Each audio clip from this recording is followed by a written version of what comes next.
Good evening. Can everybody hear me okay in the back? Just wave your arms if you can hear me all right. All right. I guess the Honorable U.S. Attorney can't hear me because she's right in the front row and didn't wave her arm. Thank you very much. Welcome. This is an awesome crowd. I'm Representative Smitty Pignatelli, and I'm really very honored to be here. And there's a couple of folks I just need to acknowledge that are here.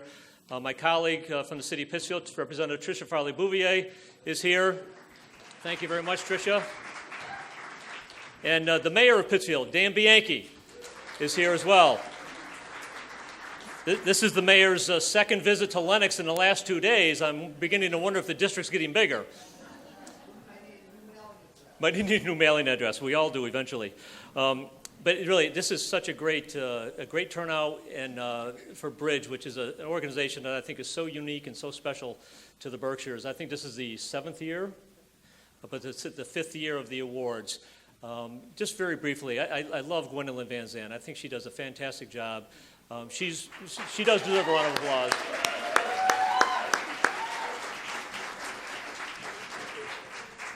To have a sitting U.S. attorney and her team in Lenox, Massachusetts is quite a remarkable feat. So thank you so much for taking the time to be here. But Gwendolyn deserves all the credit. She probably called you once a week for the last 6 months. But she's very persistent, but she's very effective in raising the awareness of issues that are going on around the world, but happen right here in the Berkshires. I first became aware of, I grew up in a family that was very aware of civil rights and social justice issues. And a very dear friend of mine, the Honorable U.S. Attorney may know his name, Dr. Richard Lapchick. He led the American boycott of the Davis Cup tennis matches in South Africa. And he was very successful with that to the point where when Nelson Mandela was released from prison, Richard Lapchick was one of 200 specially invited guests around the world to go to his inauguration. As a white man raising the awareness of social injustice, he and I became very dear friends 12 years ago. And when we in the legislature were debating about 11 years ago, same-sex marriage, which I look back on it now and it's comical that we debated it because it was the civil rights issue of our day back in the time. I say that today, but back 11 years ago, it was not that easy of a decision to make. But I called my friend Richard Lapchick, and he says, Smitty, this is the social justice, civil rights issue of your generation. And boy, we did the right thing. And here we are celebrating, 6, 7 years, that you can marry whomever you want. That is social justice in America. And we owe it to a lot of people like Gwendolyn to do that. But I was shocked. 7 or 8 years ago, I took a team to New Orleans after Hurricane Katrina. And a team of contractors of electricians and plumbers and carpenters and sheetrockers and HVAC folks, all from the Berkshires, all volunteering. And we actually rebuilt a house in 6 days in the lower 9th Ward of New Orleans. For a longtime native African-American man, 6 kids living in a FEMA trailer. And on the last day before we left town, we had to get the certificate of occupancy. And the inspectors were coming in on a half-hour basis, making sure the work that we had done was up to snuff. And Stanley Stewart, the owner of the home, he disappeared. And I was just so busy with the inspectors, I didn't know what happened. So I asked my brother on the plane ride on the way home. Now here is a man who lived in New Orleans his entire life, 55 years, lost everything in Hurricane Katrina, and 16 months later we actually got him to move back into his house. But he disappeared on the day of the final inspections.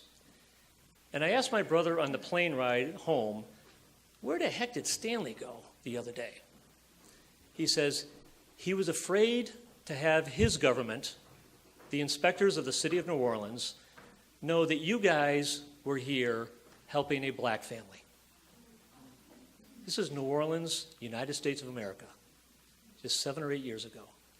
You got a lot of work to do, folks. And that's why I love what Bridge is doing. I love what Gwen is doing each and every day, and I love the fact that the Honorable Carmen Ortiz is here to honor us with her presence, and to talk about some of the more difficult issues of the world and what we can do about them right here locally. So thank you so much for being here, and I'll turn it over to Gwen, who I think is really a rock star. She really is. She's very special, and we'll get the program started. But ladies and gentlemen, Gwendolyn Van Zandt.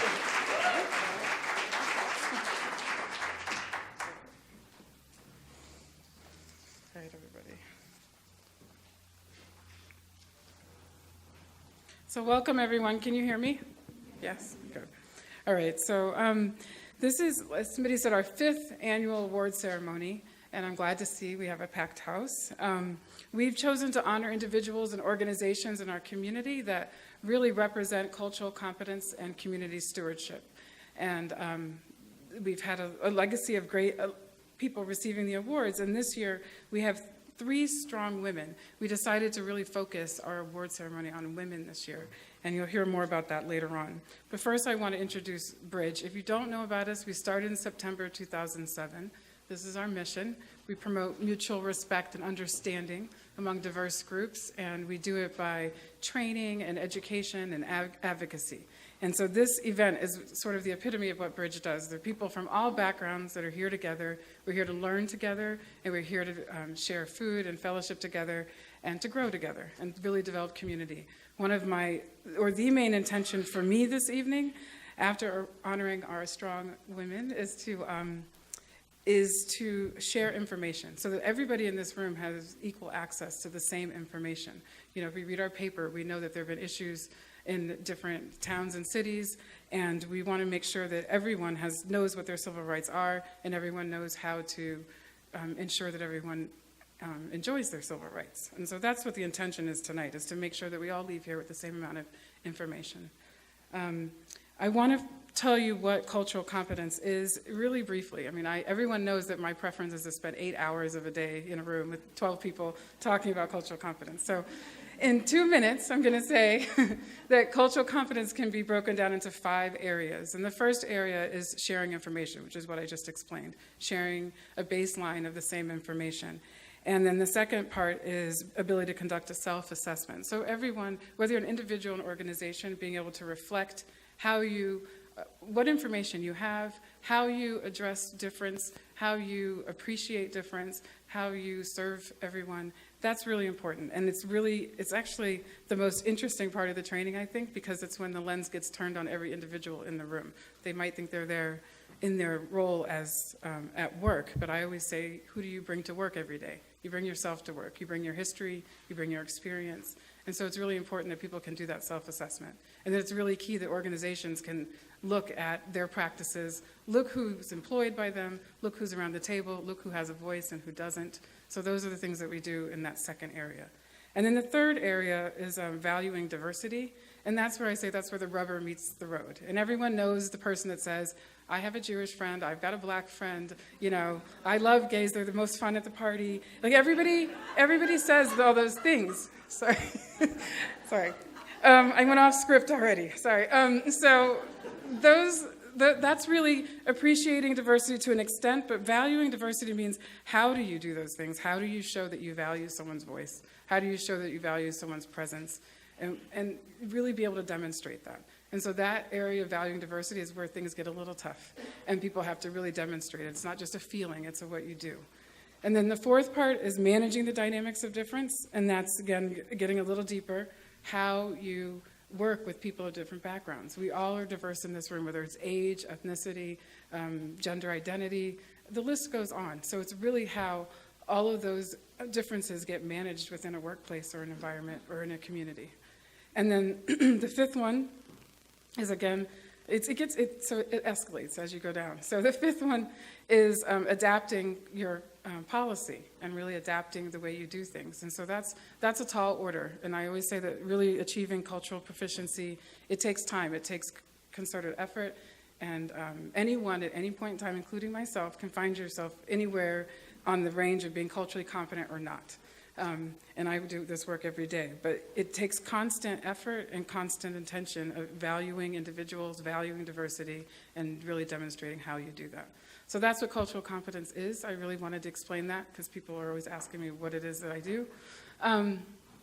And then moving on, we have 2 women that we want to honor for Cultural Competence Awards today. And I'm going to turn the first one over to Smitty.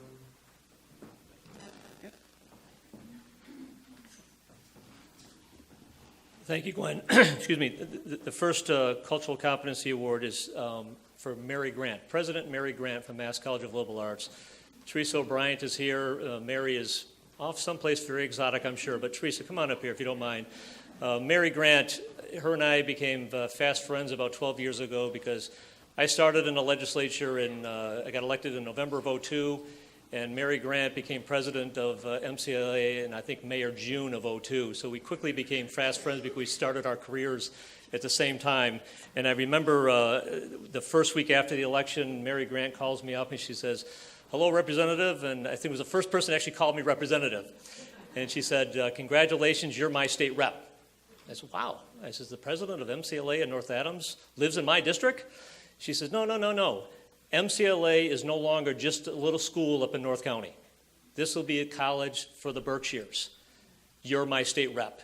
And we hit it off immediately, and we've done so many great things. That college campus today is so diverse and dramatically different than it was 12 years ago when Mary Grant started. So unfortunately, she can't be here today, but we're honoring her tonight. And Teresa, I'm so glad that you're down here.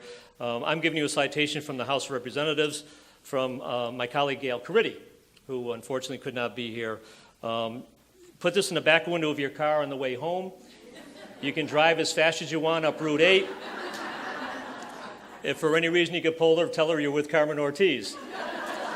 But please give our best wishes to Mary in recognition of receiving the Bridge Multicultural Caucus Competence Award for your support of Multicultural Bridge mission and your unwavering support of equity and access to education and collaboration in the Berkshires. Congratulations.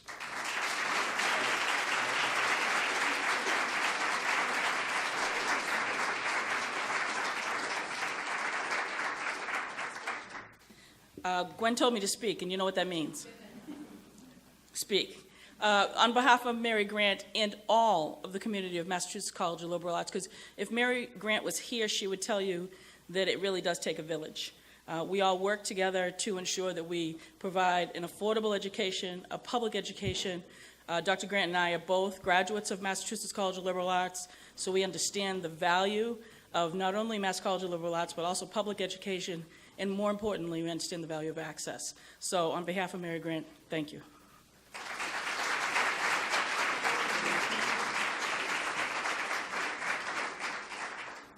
Thank you, Teresa, for those words. And I'm here actually as the Vanna White for Ben Downing, our state senator, working on it.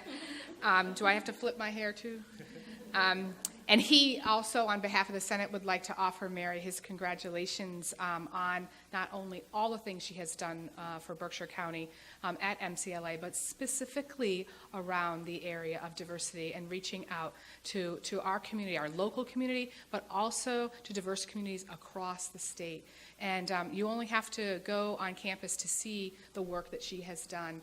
And not only by having students on the campus, but showing that students are succeeding on the campus. And that makes all the difference. It's not just okay to recruit people in, but to give them an opportunity to succeed is so very important. So again, thank you for all that you do.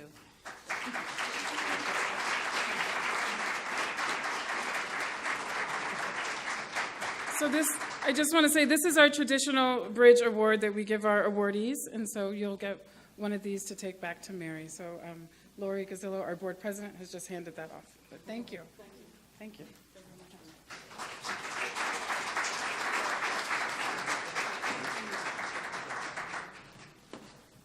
So our next recipient is Jean Clark Mitchell. Where are you? Where'd you go? So please come on up.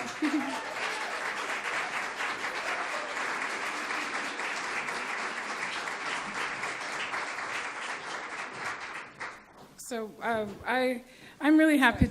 I'm proud to say I am a graduate of MCLA.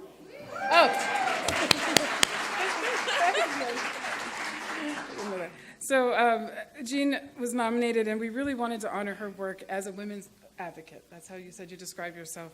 And I'm sure you prepared words. I don't want to spoil the story too much, but I'm just really in awe of your journey and your work as a woman in our county, a survivor, a healer, a therapist, and I just really, I can't say enough about the work that you do. And I know, so there you go.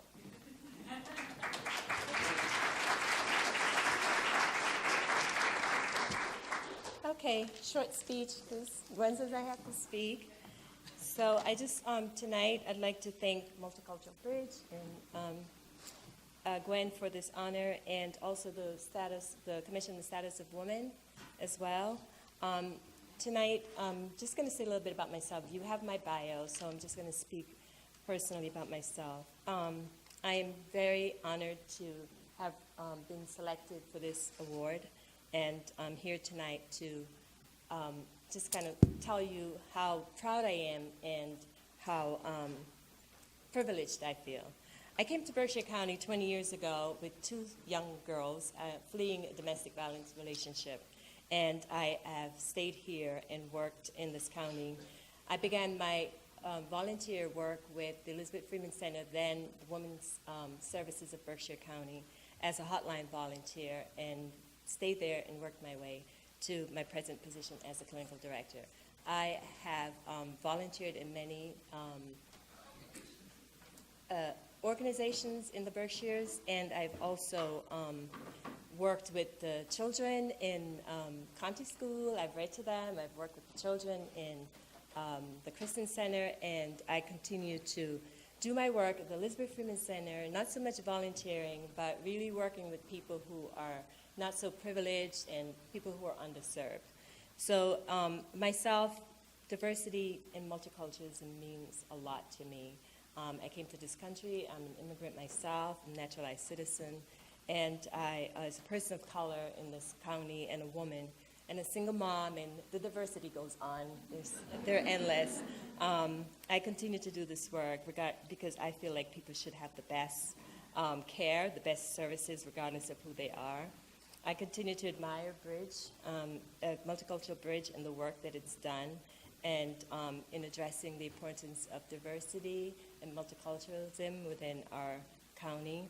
My vision for Berkshire County is that the work continues and is strengthened by all of us, all its citizens, just to keep the dialogues going. They're very important. There's so many issues that affect all of us, and we need to remember that they affect all of us because we live in the county. So thank you.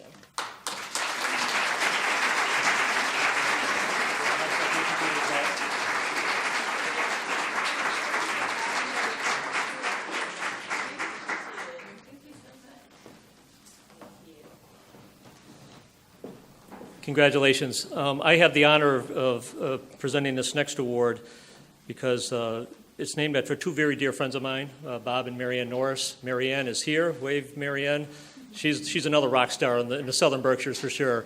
Bob is under the weather tonight, but Bob and Marianne Norris, anybody who can receive an award named after these two folks, I'm telling you, it's special. And I was blessed to receive this award last year, and just to have their name on it is really quite unique. And Jeanette Ingalls, is she here, I hope?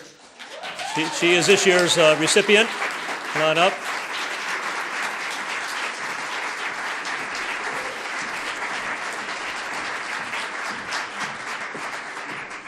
You also will get a House citation and a Senate citation, although the House is much suitable for framing. But to Jeanette Ingalls, in recognition of receiving the Community Stewardship Bob and Marianne Norris Award for your support of the Multicultural Bridge mission and your global commitment to breaking the insidious silence of sexual trafficking and support of giving survivors a voice and a path to health. Given this 18th day of November 2014, signed by the Speaker of the House, Robert A. DeLeo, and very proudly by your State Representative, Smitty Pignatelli. Congratulations.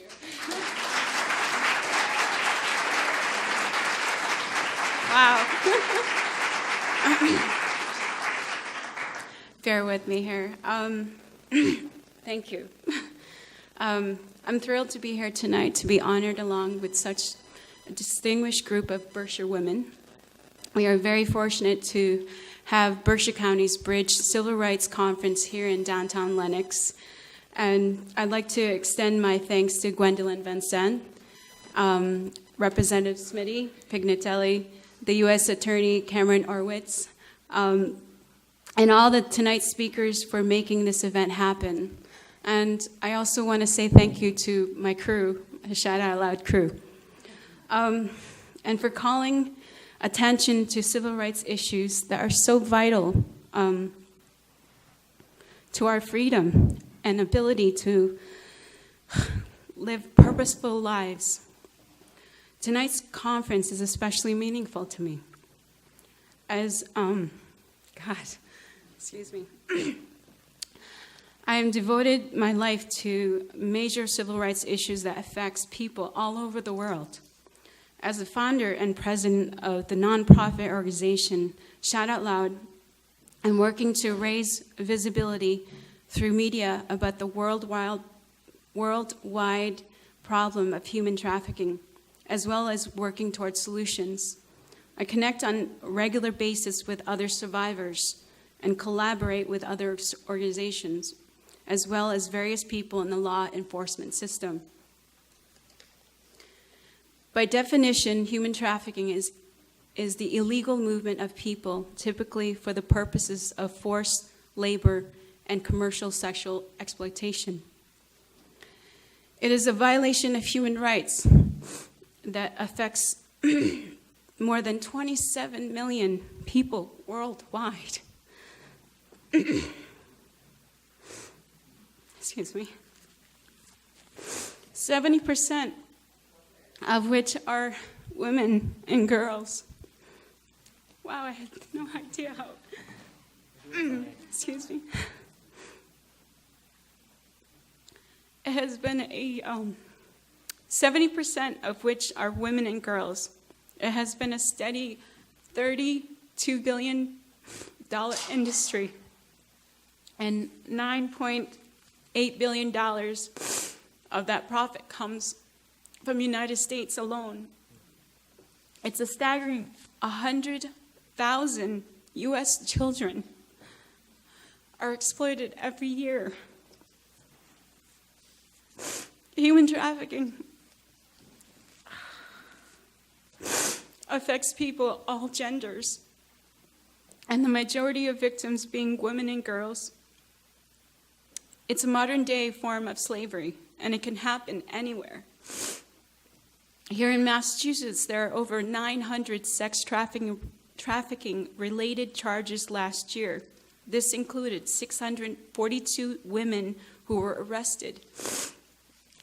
We need to find solutions for victims instead of putting them in jail and leaving them with a felony on their record. Excuse me.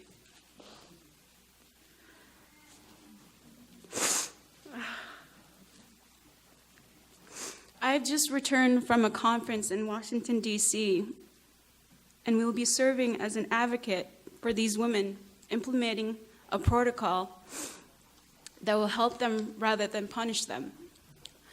I'm looking forward to being able to work with victims and get them the help they need to regain their life and dignity.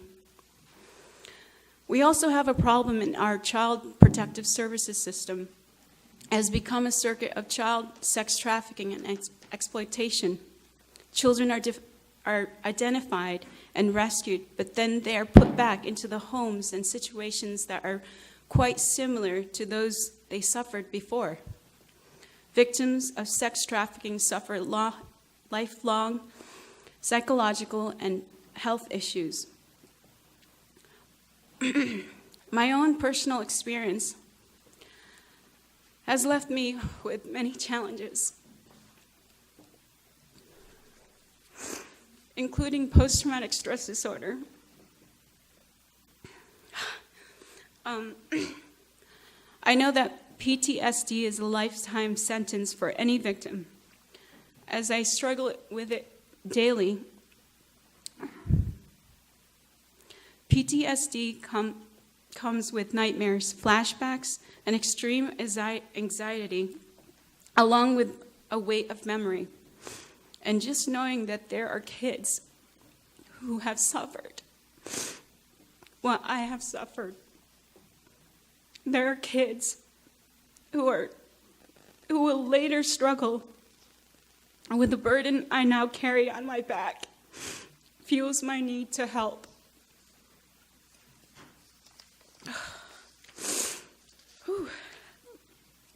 I look forward to hearing more tonight about the many civil rights issues that we face today. By working together, we can make progress in ensuring that everyone's rights are valued equally and the victims know where to go for help. I call upon the police, child services, social services, lawyers, homeless centers, domestic abuse shelters, safe homes, judges, and NGO organizations. Please, we must all work together to define the line between the perpetrator and the victim. Too many cases have ruled that trafficked victim as guilty. Too many perps have gone unscathed. We need to talk to the victim before re-victimizing them. Let us remind each other why we are here doing our job. We must put beliefs and politics aside and approach the situation with empathy. To identify a victim as innocent and a perp as guilty, one must look beyond the top layer of the crime, dig deeper, find the source of the problem, and then bring justice and prevent these atrocities from happening again. We must retrain the way we think, do our research, and be advocates. We must come together to find our community, to rid our community of injustice. It is with great honor to receive this award, and I thank you.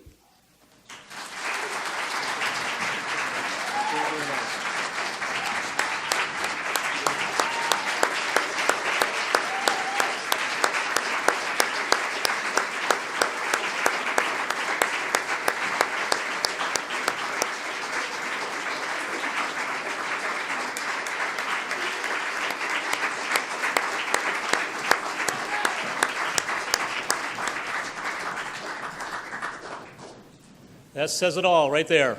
Jeanette, congratulations. Beautiful job. Beautiful job. There's actually more people enslaved today than at any other time in world history. Think about that. No other time in world history have more people being enslaved than right now, tonight. So keep that in mind. Jeanette, beautiful job. Congratulations. We have one more award to give out. And to go back to Jeanette, and that's what Bob and Mary Ann Norris are all about as well. So thank you very much for all that you've done to make this very special. So we've got another special award. It's kind of a surprise. I've known this young lady for probably the better part of 20 or 25 years. She's become a very dear friend.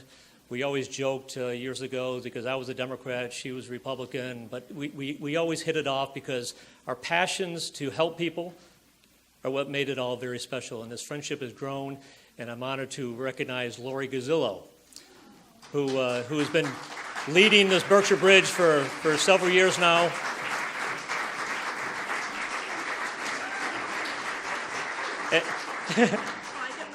And the thing that she probably last ever expected was a citation from the Democratic House of Representatives. But Lori is a dear friend, and we've known each other a long time. We've had a lot of fun together. We've laughed, we've cried, we've done good things, and we've tag team on this bridge event for several years now. And we wanted to make a little surprise for you to say congratulations and thank you for all that you've done. Thank you. Thank you very much. Thank you.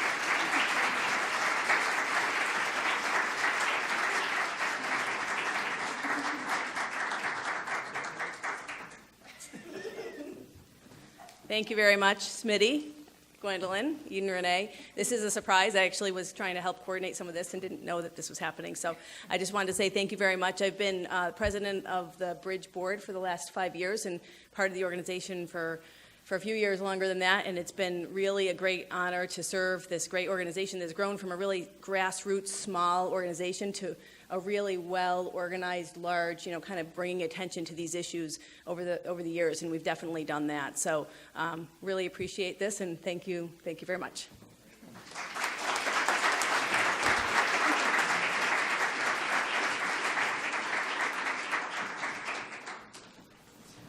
All right. So moving on, because we have a lot of things to get through this evening. Another part of the Bridge Award ceremony is highlighting an organization. So it's one of our core values, collaboration. And this year, because I can do it, because I serve as the chair on the Berkshire County Commission on the Status of Women, I thought it was really important for everyone in this room to hear what Berkshire County Commission on the Status of Women and Girls is about. So I asked our vice chair, Donna Todd Rivers, to speak to you for just a couple minutes about our commission.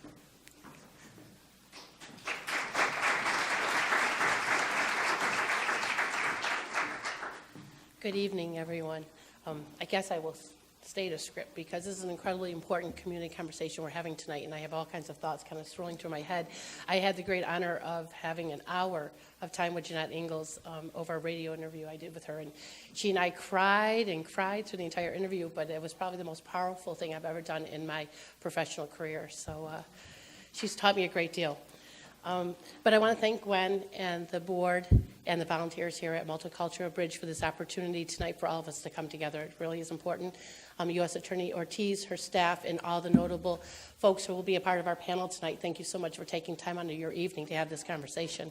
And of course, it would be remiss if I did not, on behalf of all the commissioners of the Berkshire County Commission for the Status of Women, that if I did not give a special congratulations out to Mary Grant, to Jean Clark Mitchell, and of course to Jeanette Ingalls.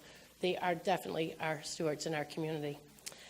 I'm only going to take a few moments to tell you a little bit about the Berkshire County Commission on the Status of Women. It's actually the granddaughter, if you will, of the Presidential Commission on the Status of Women, which was started by President John F. Kennedy on December 14th of 1961. The reason that he put the commission together originally was because there was employment issues facing women at that time, and he wanted to be advised on the status of women throughout the employment issues. And believe it or not, this is a great little trivia fact, but the first chair of the first commission was Eleanor Roosevelt. So there you go. I know it's a lot of times when we have meetings, we do quotes from Eleanor Roosevelt, and now we know why. She's one of our sisters from the very beginning. It was approximately 37 years later that Massachusetts had its first commission on the status of women. And the reason that one came together was that there had been a United Nations World Conference on Women in Beijing several years earlier, and Massachusetts had their first commission started. It took another, believe it or not, another 5 years, and it was in 2004 that Berkshire County had its first Berkshire County Commission on the Status of Women, and that group came together to promote equal access for women here in Berkshire County. So I'm going to take a moment and actually share with you from the State Commission some of our goals. Our goals are to advocate, organize, and work to cultivate and promote access to education, health, wellness, economic independence, and safety from violence for all Berkshire County women and girls. Now, we do this locally by speaking to all our elected officials at all different levels of government on the status of women in Berkshire County and the effects of proposed legislation here on the status of women. We recently worked on welfare reform and minimum wage. By advocating for equitable provisions, writing letters, and speaking to our delegates. As your commission, we are here to provide referrals and service as a source of information on issues pertaining to women. We are a resource to Berkshire County families, communities, and business leaders and the media. The current commission is engaged in conversations currently reporting domestic violence statistics, date rape statistics, porn culture, teen pregnancy, racial disparities, health literacy, and drug use and abuse in our county. With these things in mind, we have established 3 priorities that we're working on currently. The first 2 are to eradicate the feminization of poverty, which is a whole other conversation. I'm sure we could do a whole conference just on that, and eliminate violence against women. We are currently reaching out to local professional groups of women and local women advocates to come together to combine our voices and encourage local women and girls to address, act, and speak on these issues. The third priority, which is a very important one to all of us, is the educational policies for our youth in our community. We advocate and support programs to provide children and youth with lessons on self-esteem, consent, value, engagement, civics, cultural literacy, and resilience. And of course, these are the values for a foundation to a healthy community. At this point tonight, I'd like to take an opportunity to recognize those commissioners, past and present, who are in the room. Could you all please stand? Is there any commissioners in the room? There's Lucy, Kristen, any other ones? Roberta? Yeah. Thank you. Thank you, ladies, for being here. In closing, I just want to say the Berkshire County Commission for the Status of Women is in fact your commission. We look forward to having conversations with you on all these issues and more. And we're looking forward to our panel tonight. So thank you so much for recognizing us.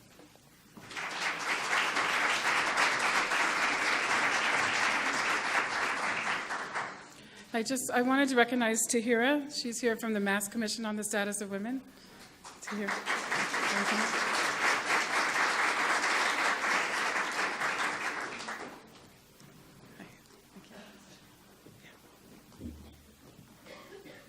Good evening, everyone. I'd like to thank everyone for coming out and supporting this very important program tonight. I'm honored to be here, and I want to applaud and congratulate Gwendolyn and the Multicultural Bridge Organization, as well as the Regional Commission on the Status of Women. So thank you, and thanks to everyone who's out there to support them. You've heard from Donna some of the important initiatives that are facing this community here, and I want to assure you as a commissioner, I've had the opportunity to travel throughout the Commonwealth and address women and hear from women on issues that are important to them, and they are identical. So there is a common thread that runs from east to west around the issues of domestic violence, the issues of economic security for women and girls and families as a whole, and education. So I want you to be fully aware and assured that those are topics that the Commission holds near and dear to its heart and advocates around on behalf of women and girls and family, and we welcome the opportunity to collaborate and to hear from others who also hold those issues as important. So thank you, and I'm looking forward to a great evening, and I hope that you all enjoy.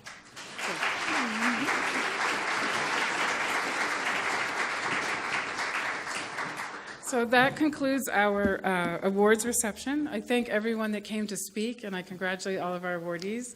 So, just as I had hoped, it was a really moving and informational session. So right now we're moving into the Civil Rights Conference. We have a group called Berkshire Latin United Group, and they prepared 2 special dances to welcome our U.S. Attorney Carmen Ortiz. And so is everybody ready? Is everyone ready? Yes? All right, so they're coming up, and they're going to come right up through the aisles. So here we go.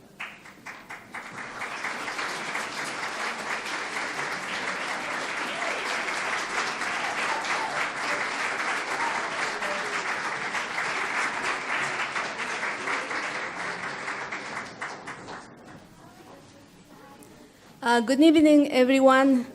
Our group name is Berkshire Latin United, and we want to thank Bridge for inviting us to be part of this event. The integrants from the group are from Mexico, Colombia, and Ecuador. We are parents and kids, and we want to keep our traditions and our music. So today we're going to dance from Ecuador, Guayaquil, and from Colombia. It's going to be La Pollera Colorada. I hope you guys enjoy this. Thank you.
Como hombre de coraje, lo digo en mi canción.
want to thank you all very much. I want you to know that they've been practicing for weeks, and all of those dresses were handmade for this event tonight. So, yeah. So, one more step. Dr. Dawn Quinn Kelly is welcoming from Lift Every Voice with remarks on civil rights, and then we will transition to Carmen Ortiz being our keynote speaker and to the panel. All right. Thank you.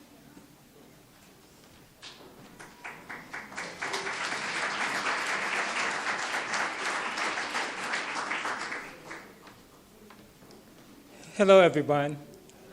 I've been given an impossible task.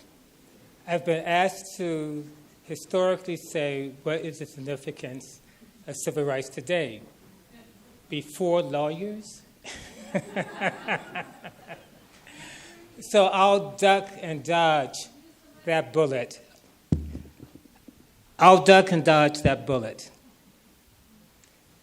What I will say, I'll pick up on something that Ms. Ingold said earlier. Dig deeper. Find the source. A question. We always talk about the 13th, the 14th, the 15th, and the 19th Amendment as civil rights. The 13th Amendment said that involuntary servitude was against the law except as punishment for a crime. So I want you to look deep inside yourselves and tell me, what crime is so dastardly that it requires involuntary servitude? Anyone have the answer? Everyone in jail knows the answer. They did something. See, the crime African Americans committed were being from Africa or being a descendant of someone from Africa. So the first penal code in the United States in 1790 included a runaway slave clause, because in the Constitution, right behind each other, criminals and Africans are treated the same. I'm saying that because as an African American, I understand that mentality still exists today. But it's more than just that. The 13th, 14th, 15th, and 19th Amendment were only necessary because the original United States Constitution created race and gender as categories for rights. I'm going to repeat. There would have been no need for those amendments if the United States Constitution did not create race and gender as categories for who had rights. That's very important to understand. So the 13th, 14th, 15th, and 19th Amendment are the significant amendments. The entire Constitution, with all the entirety of the other amendments, are civil rights.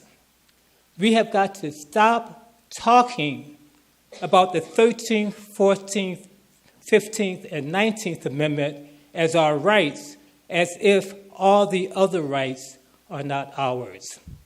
Case in point, the Supreme Court likes to have you point to those amendments, and if you can't point to them, you don't have rights. We all were born free. Everyone who was enslaved was also born free and remained free in spite of not having civil rights, because we have rights which reach beyond civil rights. We have human rights. We are born with rights. And when civil rights take those rights away, we still have those rights. So slaves, those who were enslaved, were free people who, when they ran away and said, "I'm free," the United States government said that you're not human enough to be afforded personhood and to be treated as anything but property. Roe versus Wade did something very similar. In Roe versus Wade, the lower court said that the Ninth Amendment, all the rights that are not enumerated in this document, remain with the people, said we can't accept that as ruling. We'll use the 14th Amendment. And why couldn't they accept the Ninth Amendment? Because the court said, of course, it's obvious that the Ninth Amendment is not enforceable. There's nothing in it that we can enforce because it's basically theory. And that's kind of where we are today. We're being told that we have rights and that do exist. We're being told, like in the Plessy case, you're equal before the law, so if you can't prove that you're being denied the right to vote because you're black, it's okay to deny you the right to vote. And that's the reason those amendments are significant today. Thank you.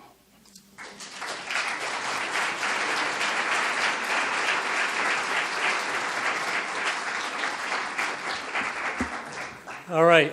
Now, the reason that you really all came here, and we're just so blessed to have here in the Berkshires and in the town of Lenox, where I grew up, a very special lady, the Honorable Carmen Ortiz.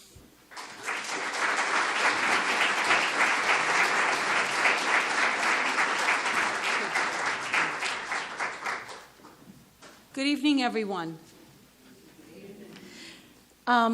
I see folks sitting up there. We do have some empty chairs up here, so if anybody wants to come down and make themselves a little bit more comfortable, we have some space up here, so you don't have to stand throughout. But I can't tell you what a pleasure it is for me to be here in the Berkshires this evening.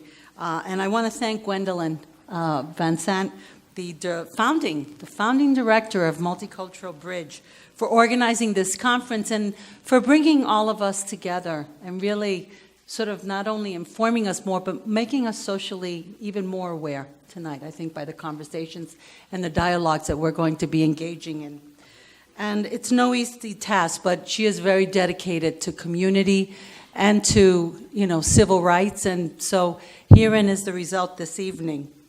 And I really want to thank you so much for the tremendously warm welcome that I've received this evening, from all different levels, and especially with the dance troupe here this evening. How thoughtful, really, and how thoughtful of all of you to be spending this evening here with us.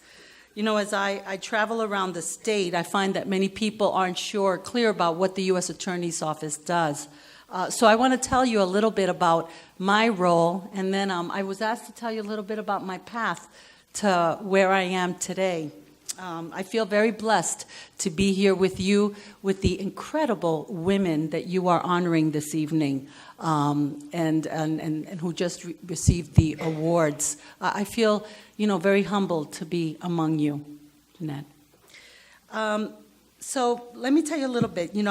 The U.S. Attorney's Office is part of the Department of Justice. Sometimes we get a little confused with district attorney's offices, which are all the county offices, or the Massachusetts Attorney General's Office, which deals with the state law. But we oversee all of the federal investigation and prosecutions that occur in the state of Massachusetts. We're part of the Department of Justice. There are 93 offices throughout the country. In Massachusetts, there's only one U.S. attorney, and I'm thrilled that that's me. I'm the first woman and the first Hispanic.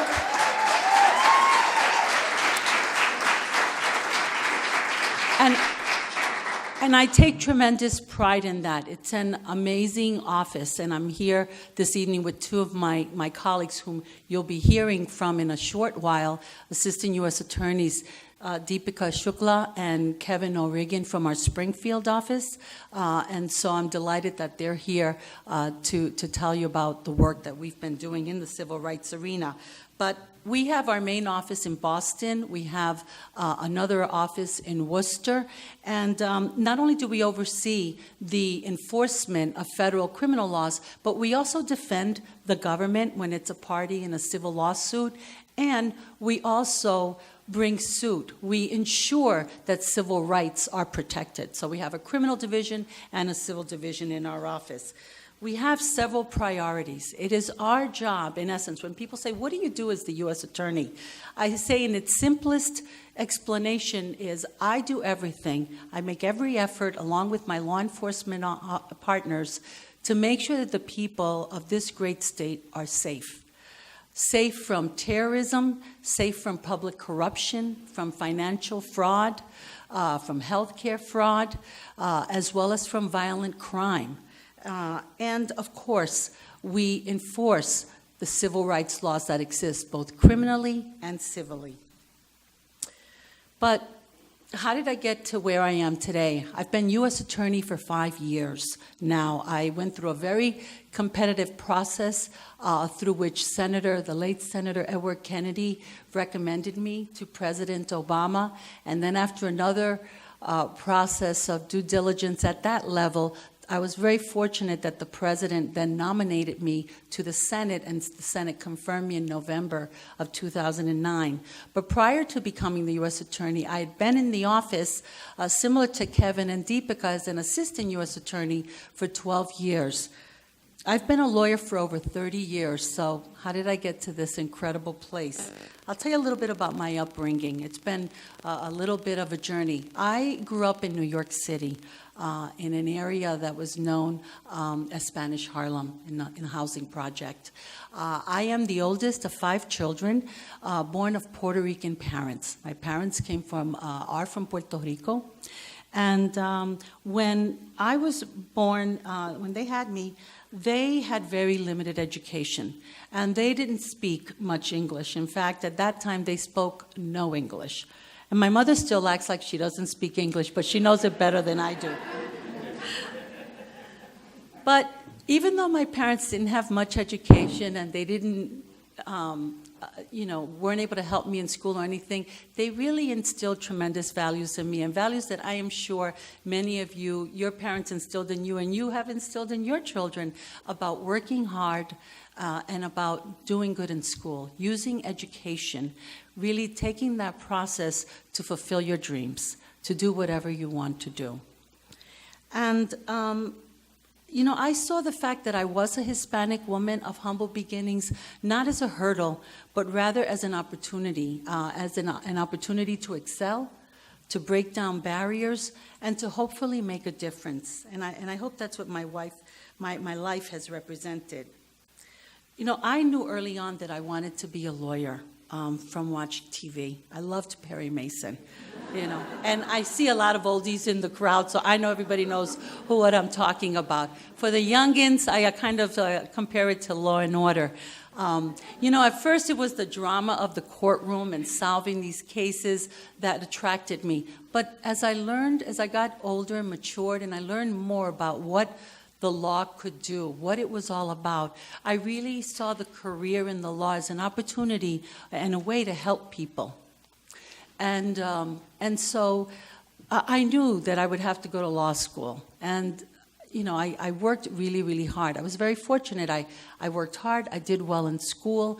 And so, that led from one path to another. I was fortunate to get scholarships, worked studies, and took out loans just to get through. And, I was very fortunate. And I went the track from high school to college, from college to law school, and from law school I had the great benefit of working for the Department of Justice. It was my first job right out of law school through the honors program in the criminal division. I have had a tremendous career in the law. Primarily, a good portion of my career has been as a prosecutor, as a state prosecutor in the Middlesex County DA's office, but also as a federal prosecutor for the department as well as the U.S. Attorney's Office. As a prosecutor, I have seen the ability, and I've had the ability to help victims of crime. people who have gone, women, men, children, who have undergone a terrible tragedy and have needed someone to advocate on their behalf to help them navigate the criminal justice system. But I also saw the opportunity to be a prosecutor as also being able to ensure that defendants' rights were protected.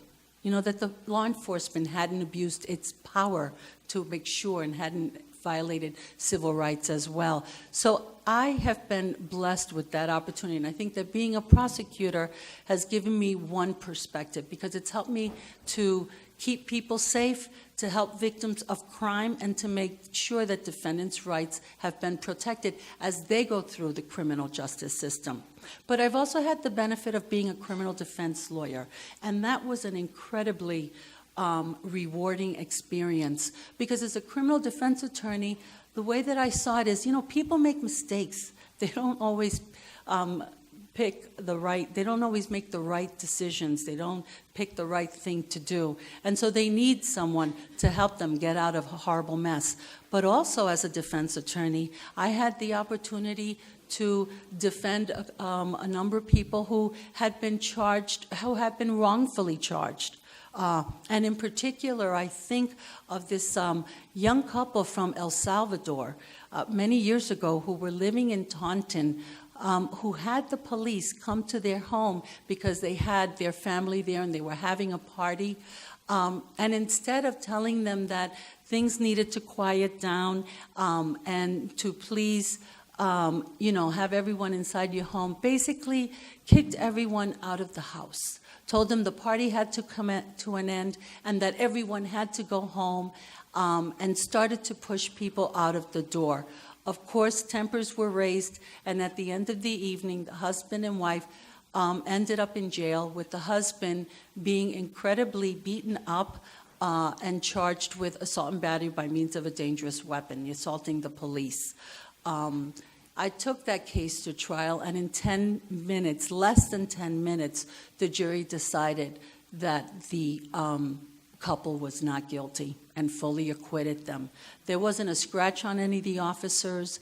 The statements that they each proffered was inconsistent during the course of the trial. I felt good about that case. I felt that I had seen real justice done at the end of the proceeding.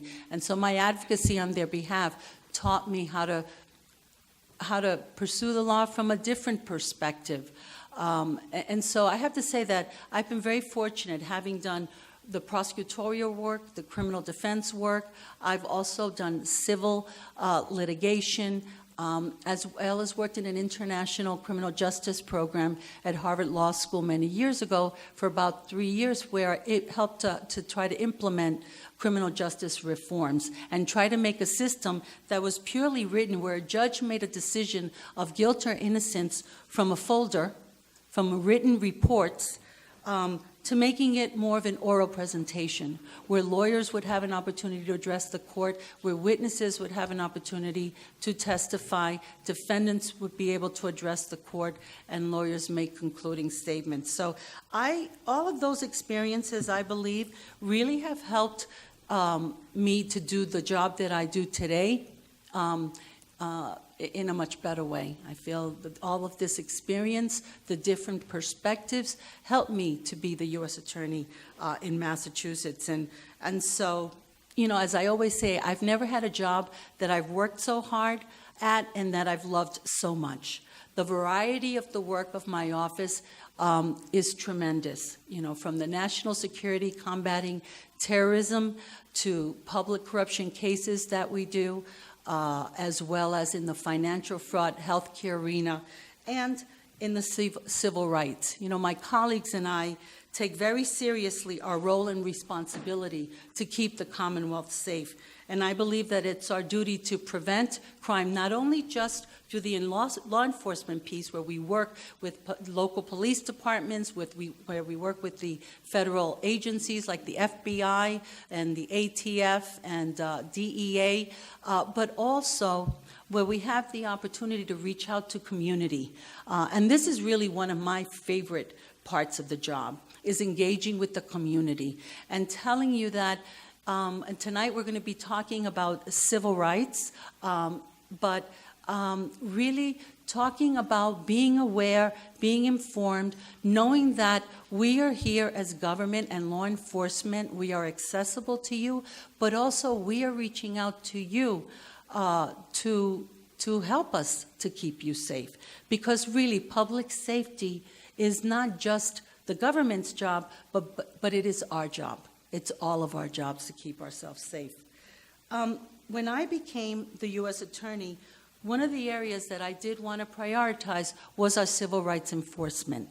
And so I started an initiative a year into this position that I refer to as it's called the Civil Rights Enforcement Team.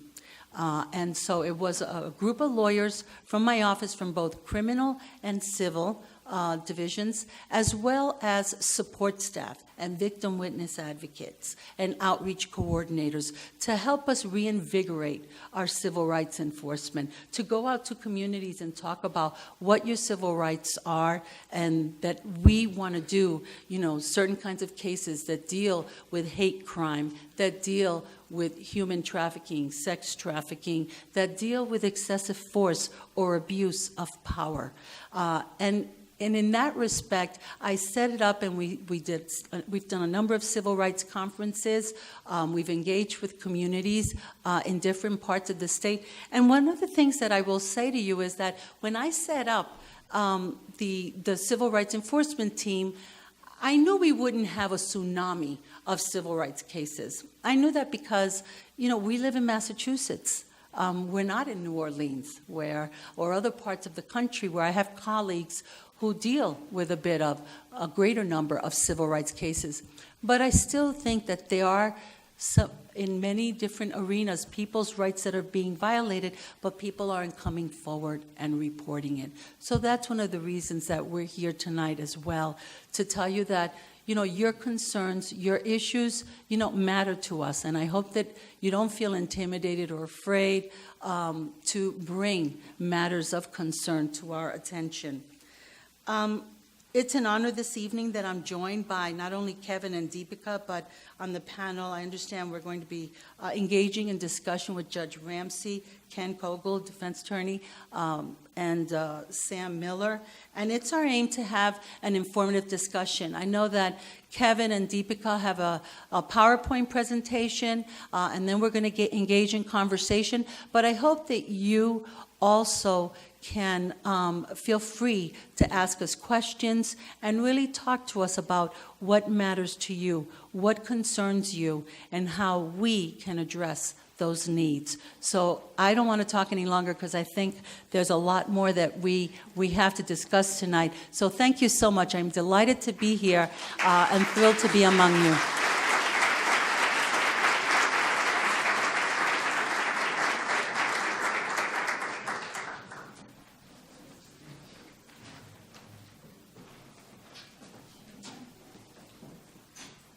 So I'm going to hand the clicker over to you. I'm not doing a good job at it anyway. We're going to come up on the stage. So Carmen, Kevin, Deepika, Harold, and Ken, please. He wants to click them down.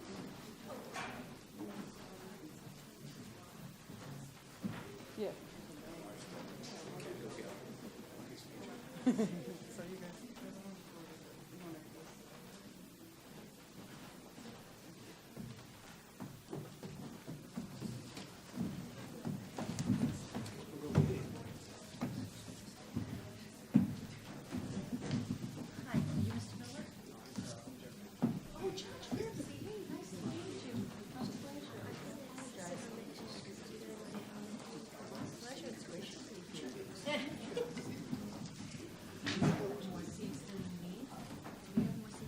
I have a few extra seats.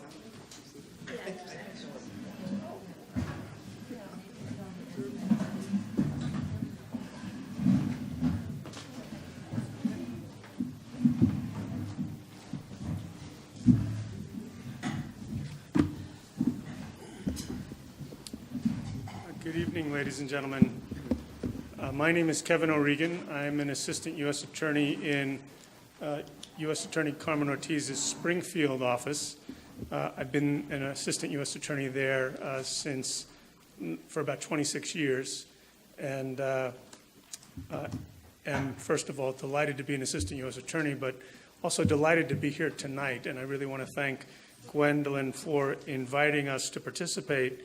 It's really important to have these kinds of discussions and to engage in a little bit of education and to try and help the community understand a little bit more about what civil rights are all about, but probably more important, to find out from you what your concerns are concerning civil rights and to answer any questions that you have. And as a result, the program has been organized in a way that will be tilted towards discussion and also answering questions, and then later on giving you an opportunity to speak to us individually about any concerns that we have. We brought with us a 19-page handout, which I think many of you have received, and you should not read as you're listening. It's actually a PowerPoint presentation with 36 slides and is way too long to review as we go along, and even way too long to go through as we're here tonight. What we did is we cut it down drastically to try and just give a quick overview of federal civil rights and how this all works. But first, before I get into it substantively, I wanted to tell you about our Springfield U.S. Attorney's Office, because that's the office that covers Berkshire County. We cover the 4 western counties, Hampden, Hampshire, Franklin, and Berkshire. That's 101 cities and towns, over 800,000 residents, and over 2,800 square miles. For all of that, we have 7 assistant U.S. attorneys, and we have a primary responsibility of handling a broad range of civil and criminal cases, and some of those include civil rights. We work and are backed up by about 100 assistant U.S. attorneys that work in U.S. Attorney Ortiz's main office in Boston, and we all are backed up by even more government attorneys in Washington that work for the Department of Justice and the Department of Justice's Civil Rights Division. So although we only have 7 assistant U.S. attorneys in Western Mass to cover 4 counties, 100 towns, and over 800,000 residents, there's a deep well of expertise and support behind us both in Boston and in Washington. And I say all that because I want you to feel comfortable that we're here and that we have the resources to deal with civil rights issues that you may bring to us. Now, there's really 2 different kinds of civil rights enforcement. There's civil and criminal civil rights enforcement. Civil actions are used to enforce our civil laws. Those are statutes that are enacted to protect our civil rights. The simplest example, although we'll talk about many things tonight, are the Americans with Disabilities Act, a statute that was enacted to protect the civil rights of the disabled.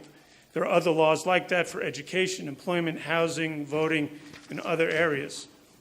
Normally in the civil rights context, we try to negotiate compliance with the law and enter into agreements, sometimes called consent decrees, to make sure the compliance with the law takes place. And the purpose of that is to fix whatever the violation is, make whole the affected individuals, and try and deter future violations.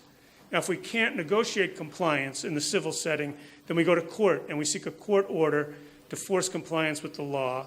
And sometimes we even ask for fines in order to ensure future compliance. Now, in contrast to the civil enforcement of our civil rights laws, we also have a criminal side to this. And that is when someone's conduct or an entity's conduct goes so far over the line, is so egregious, that they must be brought to justice and punished. And so the purpose of criminal enforcement is to punish the offender, usually by prison, and to protect the rights of victims. And so hopefully a successful criminal prosecution leads usually to someone going to prison and also the victims being made whole. We have a number of different types of criminal offenses. The first is deprivation of rights under color of law. And Carmen talked a little bit, or alluded to it in terms of the case that she defended, where the police acted over-aggressively. We have many examples of acting under color of law. There are police officers, prison guards, law enforcement officials, care providers in public health facilities, and anybody else who acts as a public official. The kinds of things that they do that are wrong are excessive force, sexual assault, intentional false arrest, fabrication of evidence, and the remedies are the same as with all criminal violations: possible imprisonment and a fine. In addition to deprivation of rights under color of law, we have hate crimes, and in that sense, we prosecute individuals who cause bodily injury with a weapon where the defendant is motivated by the specific perceived characteristics of the victim. And those kinds of characteristics are race, color, religion, national origin, ethnicity, disability, gender, sexual orientation, and gender identity. So we have a broad range of protected categories that hate crimes can implicate. Now, with respect to hate crimes, it's important to know that there has to be a really true threat or an attempt to cause injury.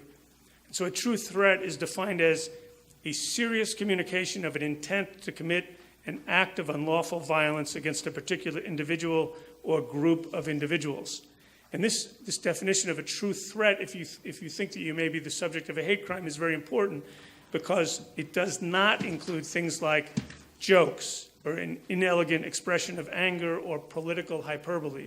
So no matter how mean-spirited, no matter how horrible, no matter how hateful speech is, it normally is protected unless it has a very specific and real threat.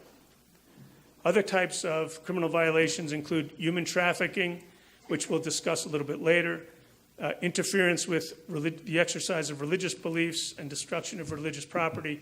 We'll talk a little bit more about that in a minute, and a particular case that U.S. Attorney Ortiz, her office in Springfield, dealt with a few years ago. Also, the interference with access to reproductive health care and other protected rights like housing, employment, education, and use of public facilities.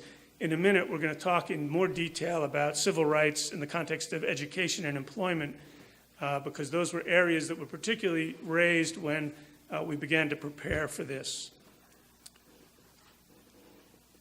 When we investigate our criminal civil rights cases, most of the cases are brought to us by the FBI or by other federal agencies. And in Springfield, we have permanent offices with many agents for the FBI. We have a permanent postal inspection office.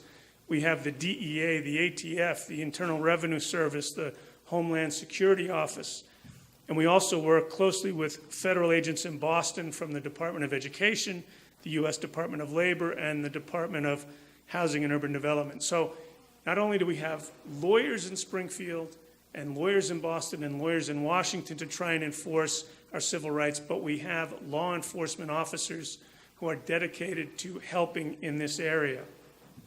Now, in addition to law enforcement coming forward, we have advocacy groups like Multicultural Bridge, for instance, that can contact the FBI and the U.S. Attorney's Office, and even individuals can contact us directly, and our contact information is at the back of that long handout you got, and we'll give you more contact information later. And I brought a whole bunch of business cards with me as well, so you can call me personally if you need to. In addition to our criminal enforcement, we have the civil enforcement of civil rights, and the Department of Justice enforces federal laws concerning housing, education, employment, lending, law enforcement, public accommodation, and voting. In addition, we have other protections concerning disabilities and the Americans with Disability Act. Federal law prohibits discrimination on the basis of disability and guarantees fair opportunity for individuals with disabilities in public accommodations, employment, transportation, state and local government services, and telecommunications. Now, I'm rattling through this really fast because we don't have a lot of time, but just on the Disability Act point, to make it real, we have a matter now that came to our office where in a very small town in western Massachusetts, the town hall isn't handicapped accessible. And so someone called our office and said, hey, we can't get into the town hall. They have to bring people down from the second floor to talk to us, and we don't like that. And so our office is involved, and we're attempting to negotiate and to bring into compliance the town so that that is handicapped accessible. In another instance, we have a small town where someone went to the police department and needed sign language services in order to communicate with the police. And the person came forward and said, I was required to sign some papers and I didn't understand what was going on. And so they contacted our office, and we're now negotiating with the police. You know, we can't get too upset with the police. How many small police departments are thinking as part of their everyday budget, oh, we have to get a sign language person on board just in case someone walks in? It's not crazy that they wouldn't think of that. So they have the U.S. Attorney's Office come and say, sorry, but this is an important thing. It's a civil right that we're going to enforce, and so we're now trying to make that happen. We have discrimination in employment and housing for service members and veterans, and this is very important. There's a statute called the Uniformed Services Employment and Reemployment Rights Act. It's called USERRA, and it protects our service members from discrimination based on past service or current service or even intention to join the service, and it prohibits discrimination in hiring, promotion, other kinds of employment actions, and it also prohibits retaliation against service members or veterans who are trying to enforce their rights. We have violations concerning institutionalized persons in prisons, jails, juvenile correction facilities, mental health facilities, developmental disability and mental retardation facilities, and nursing homes. And then we have discrimination in federal funding programs and immigration-related employment discrimination. So you can see that the range of civil rights protections is really, really vast. And it's our job as investigators and lawyers working for the Department of Justice to try and work with you to enforce those civil rights. When you're looking at civil rights protection, it's important to understand that on the federal level, in order to go forward on many cases on a civil level, we as lawyers have to show a pattern and practice of civil rights violations. And the point there is it's got to be ongoing conduct. So if it's a single event, just an isolated event, you need to understand we probably can't go forward on that just standing alone under the federal civil rights laws. The second thing to know is that there's a concept called exhaustion of remedies. And what that means is that if you're the subject of a civil rights violation, normally before you can go into federal court, you have to go to the administrative bodies that are responsible for this, like the EEOC, for instance, the Equal Employment Opportunity Commission, and go through their process, or the Massachusetts Commission Against Discrimination, go through their process before you can wind up in federal court. Now, if you're looking for civil assistance, you can contact an advocacy group that has a liaison with the U.S. Attorney's Office. You can hire a private attorney. You can go to a legal aid or law school clinic, or you can contact the Department of Justice or the U.S. Attorney's Office directly. That is, as fast as I possibly could, a broad overview.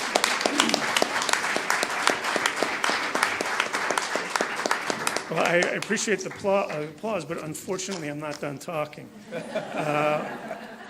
Because there were two things that came up when we were preparing for this evening that the panelists said that they particularly wanted us to talk about, and one was education, and the other was employment. And so I'm going to talk for a minute about education and civil rights in education. We have in the Department of Justice an educational opportunities section that enforces laws prohibiting discrimination in elementary schools, secondary schools, and public colleges and universities.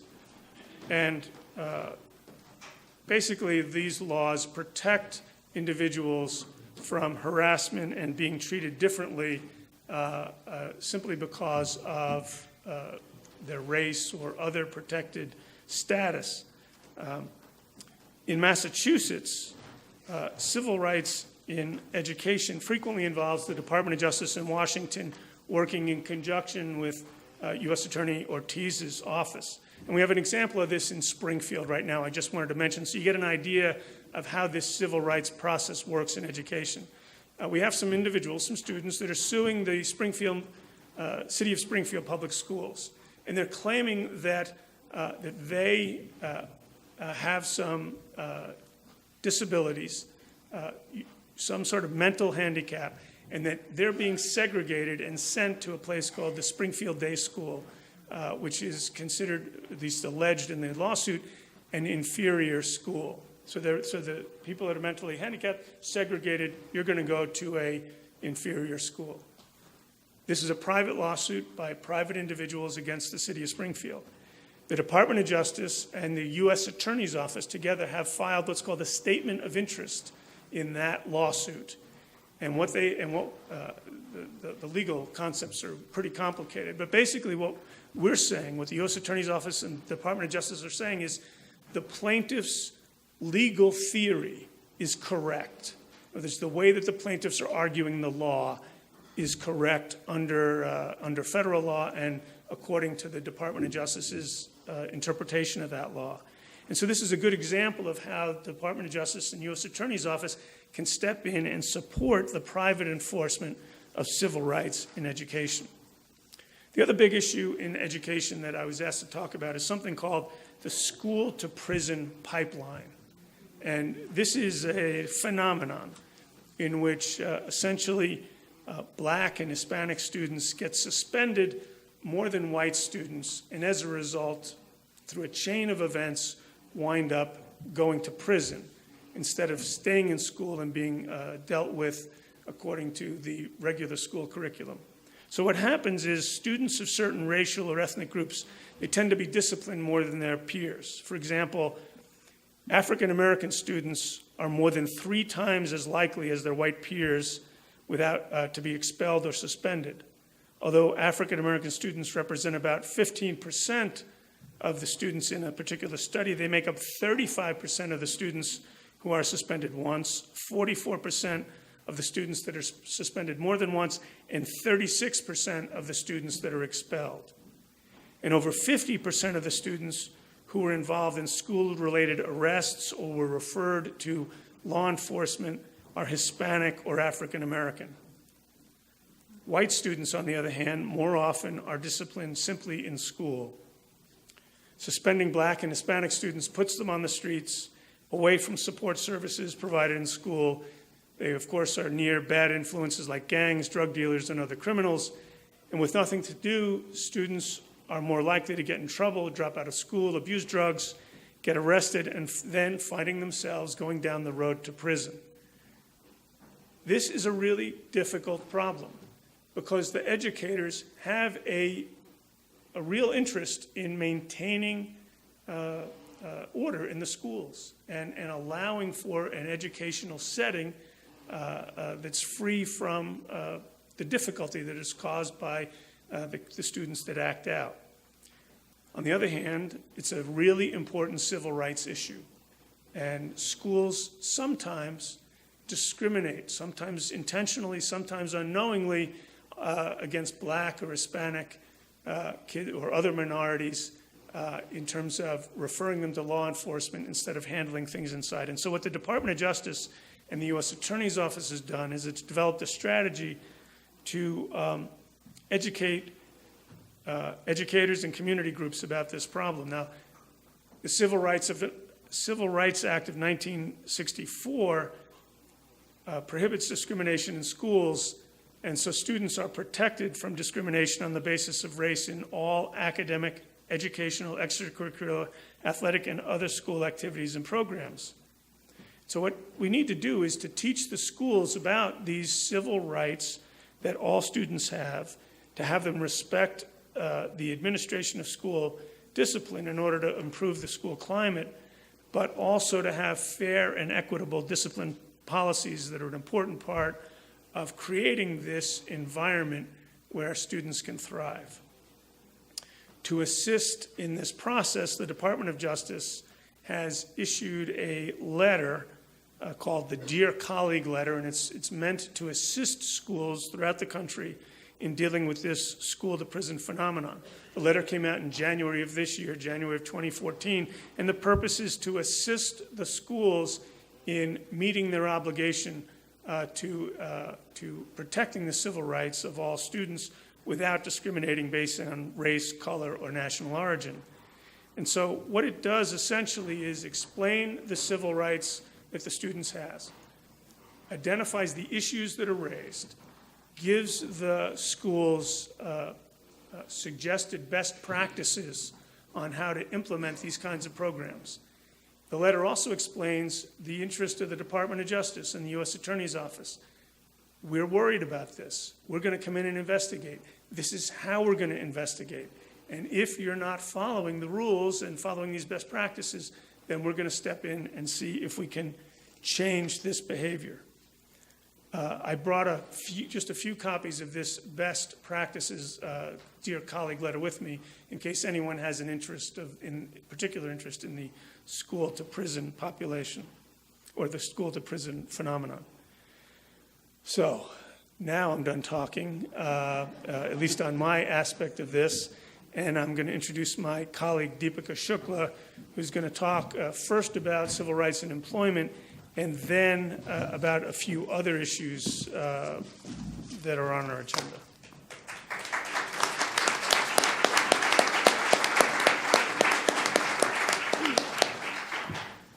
Hi everyone, my name is Deepika Shukla. I'm an AUSA in Springfield with Kevin. And I'm going to talk to you a little bit about employment since that was a topic that was of interest that we heard of. Now, it is illegal for employers to discriminate based on race, color, religion, sex, age, disability, or national origin. And those are federal violations, so you should add to that list age and disability. Massachusetts affords additional protections under state law for sexual orientation and gender identity, but that is not protected federally at this point, unfortunately. And an employer has to commit what's called an adverse employment action to be actionable. So, you can't say, I have a feeling he kind of doesn't treat me well because of my gender. He has to have taken an action of discipline, harassment, demotion, firing, something like that. Retaliation is also against the law. So if you complain about discrimination in the workplace, not only against yourself, but that you witness against someone else in the workplace, being retaliated against for that is against the law. DOJ has some cases, but the vast majority are brought privately. So I want to speak to you about what you need to do to preserve your rights if you are discriminated against at work. So to preserve your claims under federal law, you need to first file with the EEOC, or you can file with the Massachusetts Commission Against Discrimination. They have a joint filing system, and you have to do that within 300 days of the discrimination for which you're complaining. So if you do not do that, you can't go straight to suing your employer without first exhausting that administrative remedy. Now, the EEOC it's not an appeals process where the EEOC is going to give you a decision that you're going to then appeal in court. It's an administrative process that gives you the right to sue. Now, since the theme today is women, I want to share a case that I did prior to joining DOJ, but is relevant to the issue. So there was, I represented 5,600 women, a class of women, female drug reps for the company Novartis Pharmaceuticals, in a gender discrimination case which sued based on pay, promotion, and pregnancy discrimination. The case went to trial in New York City federal court, and the jury awarded the women $25 million. It was really wonderful. Class actions are becoming very difficult to bring because of recent Supreme Court cases, and that case was before the Walmart case that I'm sure a lot of you are familiar with. So we have I want to talk to you about a case that we've done in our office in this area. So Kevin talked to you about USERRA, the Uniformed Services Employment and Reemployment Rights Act. So it is illegal for a employer to hold your service in the military, your time away from work, against you. So if you think of it, a lot of you might be familiar with FMLA law, that you have to return after taking leave, like maternity leave or sick leave, that's sanctioned under the FMLA. You have to be returned to the same position you left. This USERRA affords additional protection. So if you were on, it's like you were on an escalator. So if you would have been eligible for promotion and you got called to active duty, and during that time you would have received the promotion. When you come back, you should receive that promotion. So we had a case that we worked with the plaintiff and represented him. In his case, he was a firefighter in Pittsfield, and he sued the Pittsfield Fire Department because they denied him a promotion under what I was just describing to you, and it was successfully resolved out of court. He received back pay, and most importantly, there was training given to the fire department so that they did not do this again.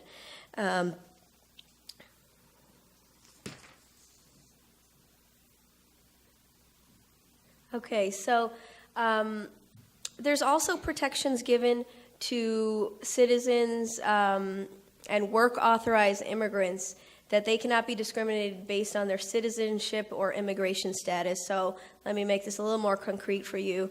In the document verification stage, when you start a new job, you fill out an I-9, and your employer has to verify that you're eligible to work. It is illegal for an employer to require additional documentation from people who were born outside the United States.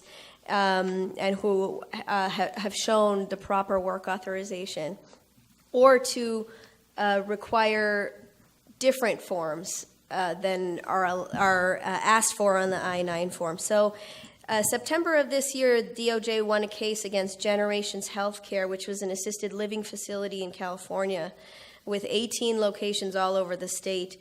The administrative court found that Generations Healthcare violated the Immigration and Nationality Act when they asked foreign-born workers for specific and additional documentation of proof of work authorization, where the native-born U.S. citizens could provide the documentation of their choice. So that was a great result. So that's all I have for employment, but I want to go on to two other topics before we end very quickly. It is also illegal to use force or threaten to use force, or to physically obstruct or interfere with another's religious worship.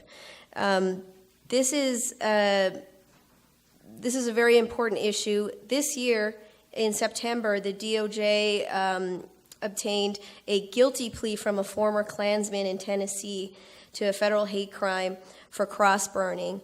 It's sad to hear that that still exists.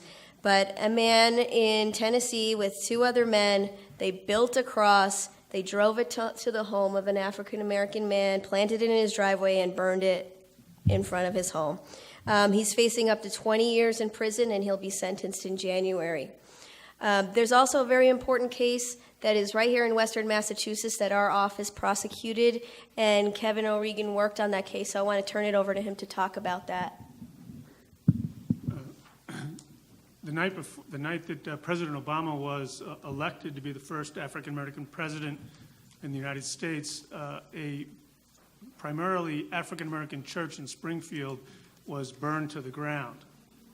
It was a horrific event. The bishop of the church had moved to Springfield as a young boy after his uncle had been lynched, and after his family had been unable to enforce their civil rights.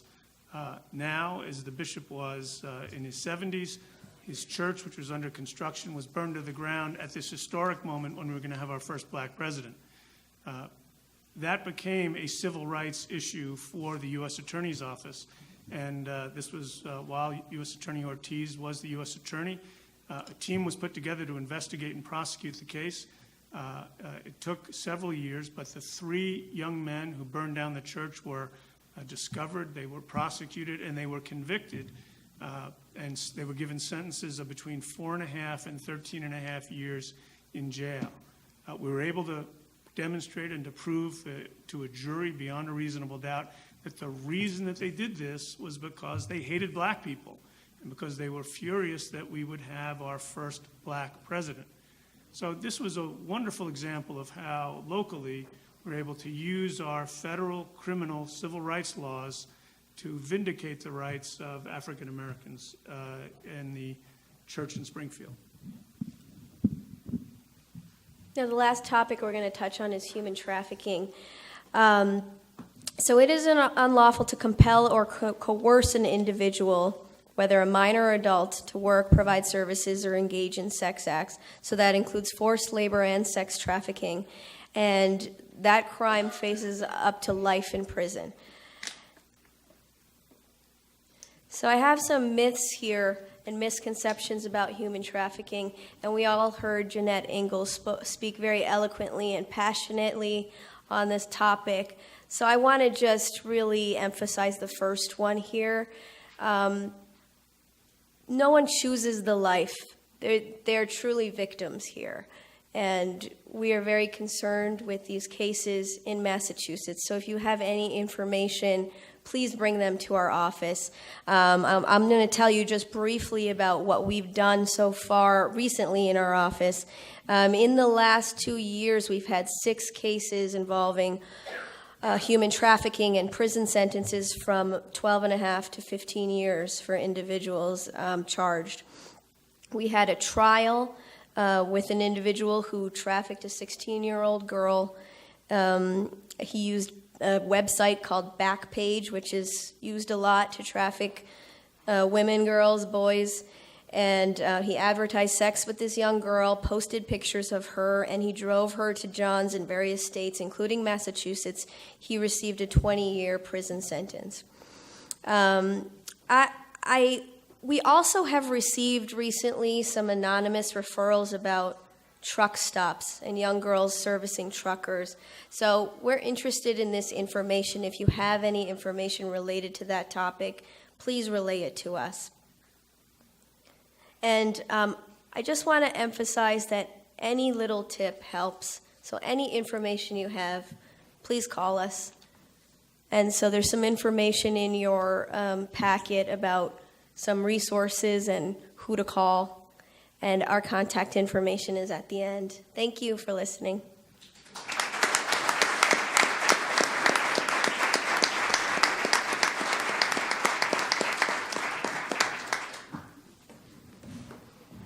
Thank you. Thank you for all of that information. And I really do hope everyone here was able to get a packet. Right now we're moving on to the discussion. I first wanted to have Ken Gogel speak briefly, and then Harold Ramsey, and then we're going to open it up to discussion in response to the presentation. So, Ken, ready? I'm Ken Gogel. I'm a lawyer in Berkshire County. I don't usually need microphones because I speak loudly enough. And the first thing I wanted to do was comment on what the assistant U.S. attorneys were saying.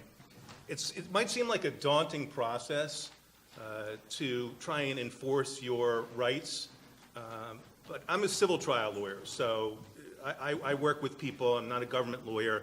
Fortunately, in Massachusetts, we have a very streamlined process, and in order to preserve your rights, you simply have to get into the Massachusetts Commission Against Discrimination. We have a joint filing. So you heard about the Equal Employment Opportunity Commission. There's a joint filing when you go to the MCAD. So there's one document that tolls the limitation periods that you've heard about, but it's less than a year. So it's really important that you get in to see a lawyer, and it's not that difficult to do. And Gwendolyn and I have talked about this, and briefly I will tell you that my first experience with civil rights was one of my first few months in Berkshire County. I came here from Washington, D.C., opened an office in Pittsfield in the 90s with some lawyers that I knew, and a police officer from Pittsfield walked into the office. And he was a black man, and he had been fired. And he alleged that he had been engaged in some activities which really were criticisms of the department that other officers had engaged in, but he was fired. And his conclusion, after examining his circumstances, was that it wasn't necessarily the criticism of the department that wrangled, it was that he was a black man criticizing the department. And I was a fairly young lawyer at the time, and it did seem like a daunting task to take on the city of Pittsfield and the Pittsfield Police Department. And I can tell you that that case ended up being a fairly notorious case in Pittsfield. It was the early 90s, but the Berkshire Eagle above the fold for weeks talked about that case. And it was a very contentious case. But the result was that this individual got his justice. For a lengthy period of time, it didn't seem that way. But we went into federal court and secured his rights. So before we talk generally, I just wanted to give everybody the message that you have government lawyers talking about statutes, and it seems like it may be difficult for an individual to stand up and get their rights.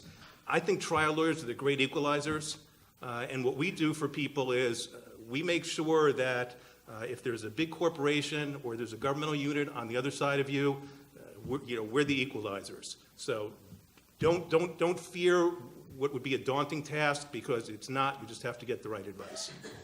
Thank you. Judge? And Judge Ramsey? Yes, good evening. I want to thank you, Gwen, for inviting me to participate in this distinguished panel, and quite an honor to be sitting next to the U.S. Attorney, Carmen Ortiz. It's a great honor indeed. And it's a great honor for me to just share with you. Initially, I just want to say that I'm not generally accustomed to addressing a crowd like this. Okay, I come from the eastern part of New York, a place called Newburgh, and it's the 9th most violent city in the United States. Very violent. I presided over the court there for 10 years. But prior to that, I was a civil rights attorney working with the NAACP, Regional Director, Mid-Hudson Region, and I tried most of my cases in state court and in the Southern District, federal court, a couple of cases in the Northern District. Most of the cases were in the Southern District. And as a civil rights attorney, I focused on employment discrimination, police brutality, and education. And believe me, there was a disproportionate number of police brutality cases in the city of Newburgh and Dutchess County and Orange County as well. And many of those cases we litigated. Unfortunately, it's very, very difficult, as Ken will tell you, to litigate a case against a police officer, even when the evidence is overwhelming. Jurors do not like to convict police officers. But we have a serious problem in this country, not just here in New York and in Massachusetts, but throughout this country in terms of police brutality. Very serious problem. Oftentimes, you see, all of these laws are great. I've been the victim of some of them, and I've been on the side of really litigating on behalf of clients these civil rights laws. But quite frankly, laws are not self-executing. Every single one of these laws requires an attorney. Yes, you have administrative agencies, and you go with employment discrimination, Title VII, and you get your right to sue letter. But then you got to have an attorney to litigate that matter for you. Not everyone is able to afford an attorney. That is another problem. You see, a diverse body like this need to really begin to seriously think about all of those individuals that are not here tonight, but are sorely in need of representation. And when you come to education, very serious disparity in terms of education, and there's a simple reason why. Let me give you an allegory from Professor Brooks. Assume for a moment that there's a poker game.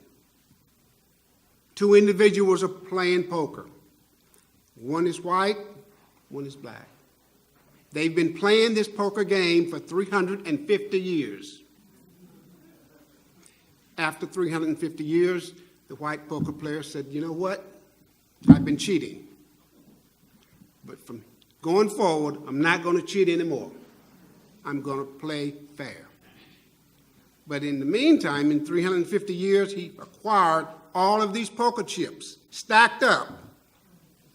And the black poker player said, well, you know, I'm glad to hear you say that. I've been waiting for a long time for you to stop cheating. But what are you going to do with those poker chips? See, that's part of the problem. Many of the individuals that do not have access to capital resources, and there's a capital deficit, and that's one of the reasons we have these civil rights laws, and that's great. They do a tremendous job. But I presided over cases where the law did not afford protection to many individuals. You see, under our system of laws, under our system of equity, there is supposed to be a right and a remedy for every wrong, but that oftentimes is not the case. Oftentimes when you're presiding over cases, there would be a single mother with children coming before you. A landlord-tenant manner, for example. There's a problem with housing. In the dead of winter, they are asking me, the attorney for the landlord, to evict this woman and her children out into the cold because she did not have the ability to pay her rent. And I would say to myself, that could be my mother, my daughter, or some other relative or some friend. I'm not going to do it. And I would get sued, Article 78, all sorts of things. That was not my concern. I was there to try and do justice. That's what it was all about for me, doing justice. All during the time that I litigated cases, it was trying to achieve justice for the individual. As an attorney, you cannot do causes. You have to represent your client to the best of your ability, and that's what I always tried to do. I did not represent institutions. I represented individuals. Almost 30 years I've been practicing law, and that has been my focus, to see that the little guy receives justice. And when it comes to education, let me tell you, throughout this country, the little guy is not receiving education in the way that Brown versus Board of Education expects it to be delivered. Quite frankly, here in Massachusetts, you know, Jim Crow started right here in Boston, Massachusetts. Okay. Case, Sarah Roberts versus the city of Boston, 1850. 5-year-old youngster attending a segregated school. She walked past 5 white schools. And the Committee on Education said, that's the way it is. We will have segregated schools here in the city of Boston. Her father was a printer, a man of means, and he was able to afford attorneys. Charles Sumner and Robert Morris were the 2 attorneys that he was able to retain. The case went all the way up to the Judicial Supreme Court of Massachusetts. Unfortunately, the Massachusetts Supreme Court said the Committee on Education had the final say. And that case in 1896 was cited in the United States Supreme Court as the basis for Plessy versus Ferguson. And they cited the case several times. I say that just to merely say to you, the individuals in this room, I'm really glad that you're here, and I'm glad of the great work that Bridge and other individuals are doing. But there's so much more that has to be done. The individuals that really need to hear this message are not here. We have to reach out to them. We have to raise their consciousness. We have to make them understand what it is that Bridge and other similarly situated organizations are trying to do to make this a better community. This is a fantastic community in contradistinction to the community that I come from, in the area that I grew up in. This is like a Camelot, quite frankly. Believe me, in my earlier years, I lived in South Carolina. Now, I attended segregated schools in spite of Brown versus Board of Education and civil rights laws. But let me tell you something. It was one of the best educations that you could receive. And why do I say that? Because in contradistinction to what I see in Pittsfield, for example, almost 20% Black and Latino students, less than 2% of Black and Latino teachers. There's a great disparity there. When I was growing up in a segregated school, all of my teachers were African American, and I learned from them. They were great role models. And you know what they said? If you were fail till you succeed. There was no giving up. You continued. And they instilled that in all of us. And I think that's the type of thing that we need to be thinking about. Thank you.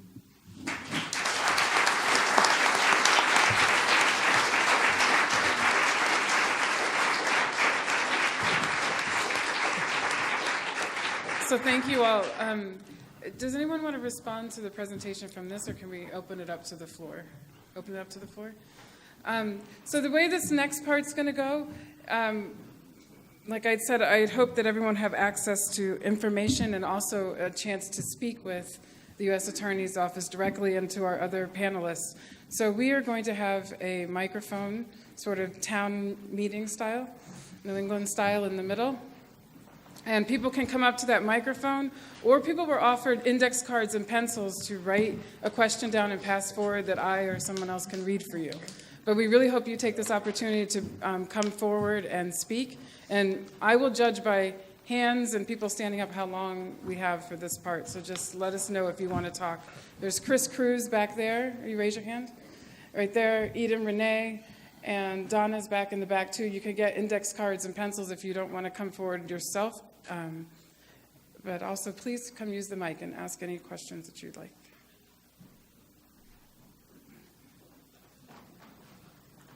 Good evening. I'll just read from my index card, which I... Okay. Is that mic on?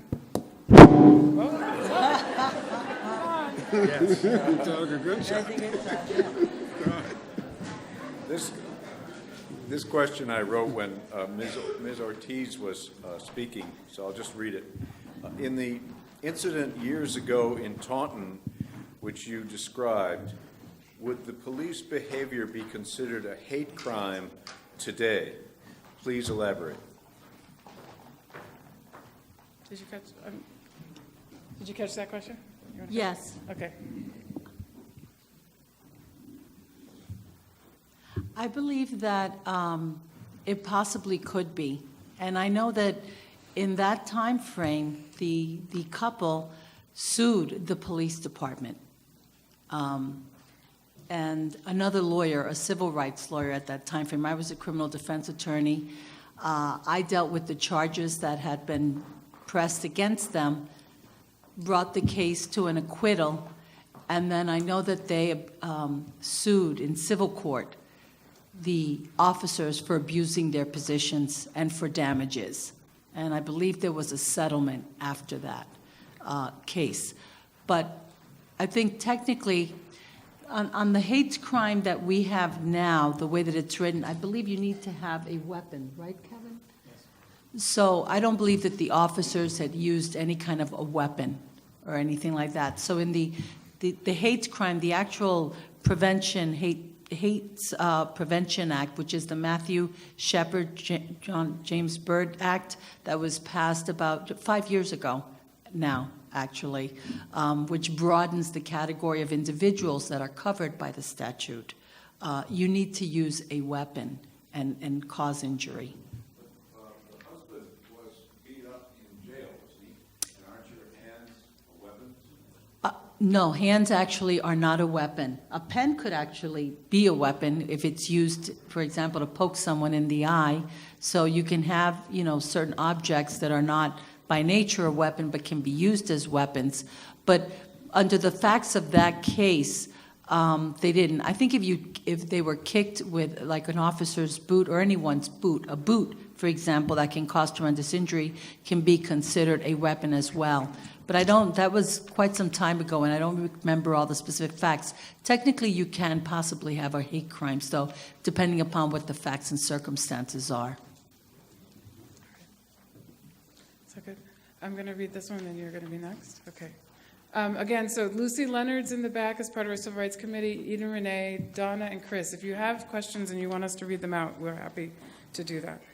I'm going to read this card for you all. What has happened to the Megan Law? I don't see if it's enforced anymore, and many lawyers have not heard of it.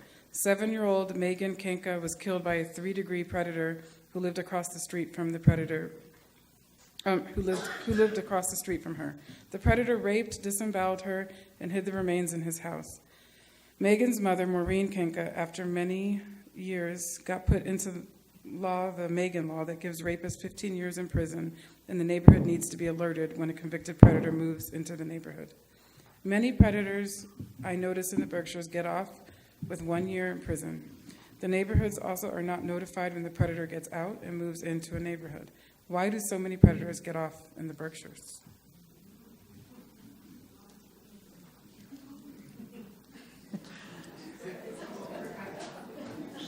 I mean, let me take a stab at this. Okay. A little bit. I don't know about the specific or what the facts would be that would lead to that allegation or that conclusion that someone obviously shares.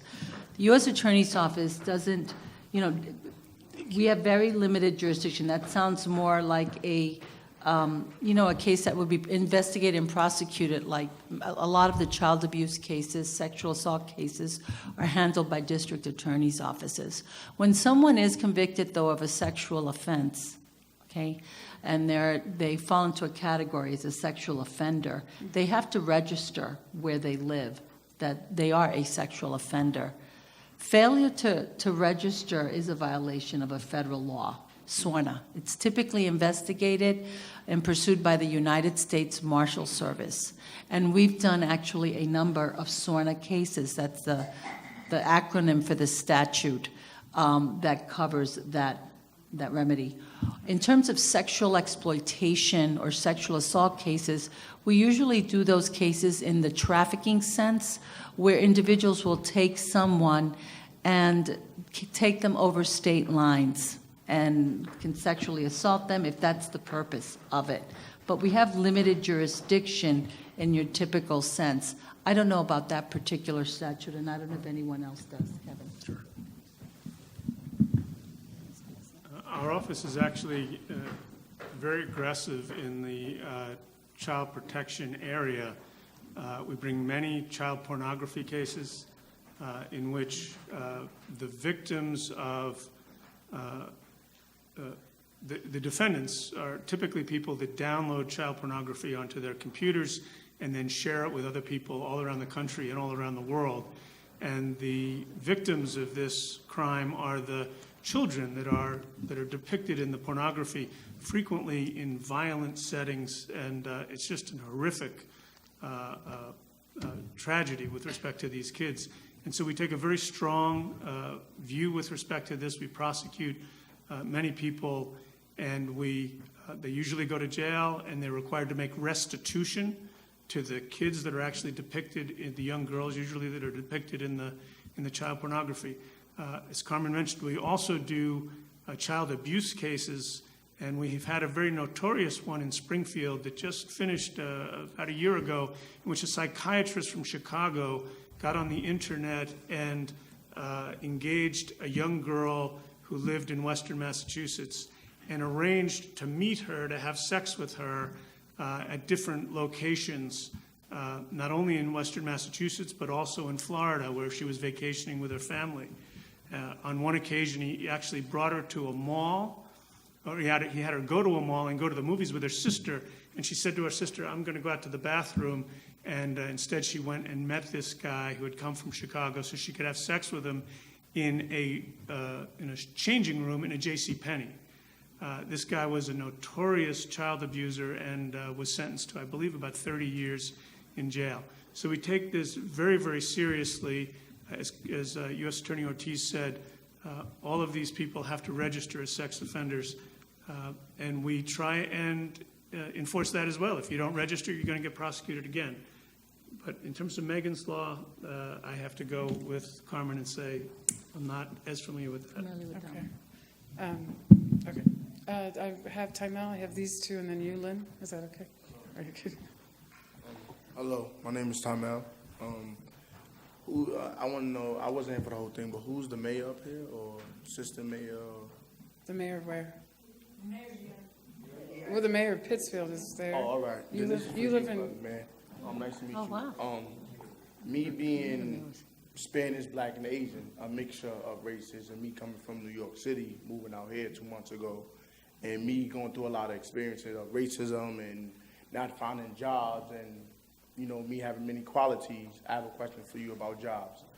I went on 7 interviews, and all the jobs I filled out for and acquired and tried to get, I'm very qualified. I have multiple degrees in different fields, and me having these degrees and not getting these jobs as a Black man, and that's how people see me, and not seeing me from my Asian or my Latino side. What are you doing to improve that of people of my culture, of my race, my ethnicity, if you don't mind me asking? That's what I want to know. Your name? My name is Tymel Coy. No, nice to meet you. Nice to meet you too. Yeah, my name is Dan Bianchi. I'm the mayor of the city of Pittsfield. Are these private applications? Are these public? Are It's these public applications. For which position? Basically, I did a few for Froyo. I did for I'm sorry, for what? Froyo yogurt, like yogurt. Oh, frozen yogurt. Okay, Frozen that's a yogurt. private. I did for, I didn't know, they say they public on the application, so I expected, if they say public, I'm going to believe it. I did for a few Froyo. I did for, it's been a long list, so I don't really know all the names by heart. Yeah. 'Cause I didn't expect me to talk So about there are places like the Yeah, basically frozen it's a yogurt. great Barrington Yeah. town. Like, it's food places, working places. And I guess maybe I would ask the panel, what kind of jurisdiction the city might have. I know that we put in place an affirmative action advisory committee this past year, maybe a little bit longer than a year. And we've started to, when we look for applicants, we now have, we send out to the NAACP so they can distribute to their contacts when we have an opening. We also have a veteran on board, and he also has ties with various veterans organizations, so we reach out to veterans. And we have a representative from the gay, lesbian community, and they reach out to their organization. So as a community, we're trying to do a better job as far as reaching out. I guess I would ask the panel what the role of the city would be as it relates to private employers. Seem like y'all don't have a lot I of think we answers. stumped them, huh? No, I don't think we're stumped.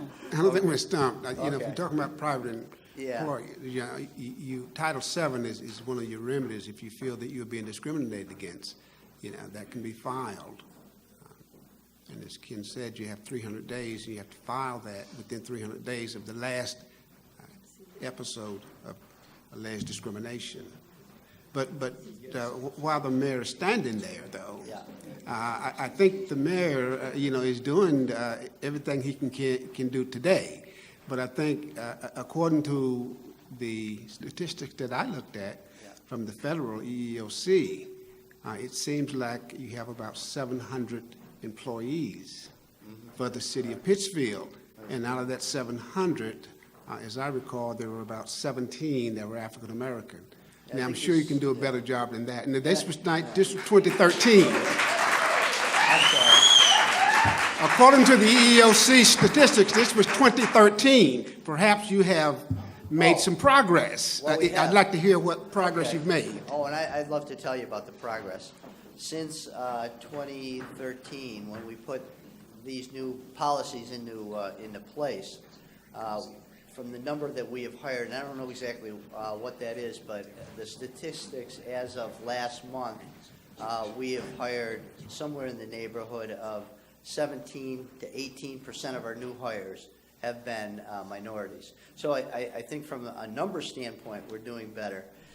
relative to the teachers, I think that you got your ratios maybe a little bit off, but still. The ratios are precise.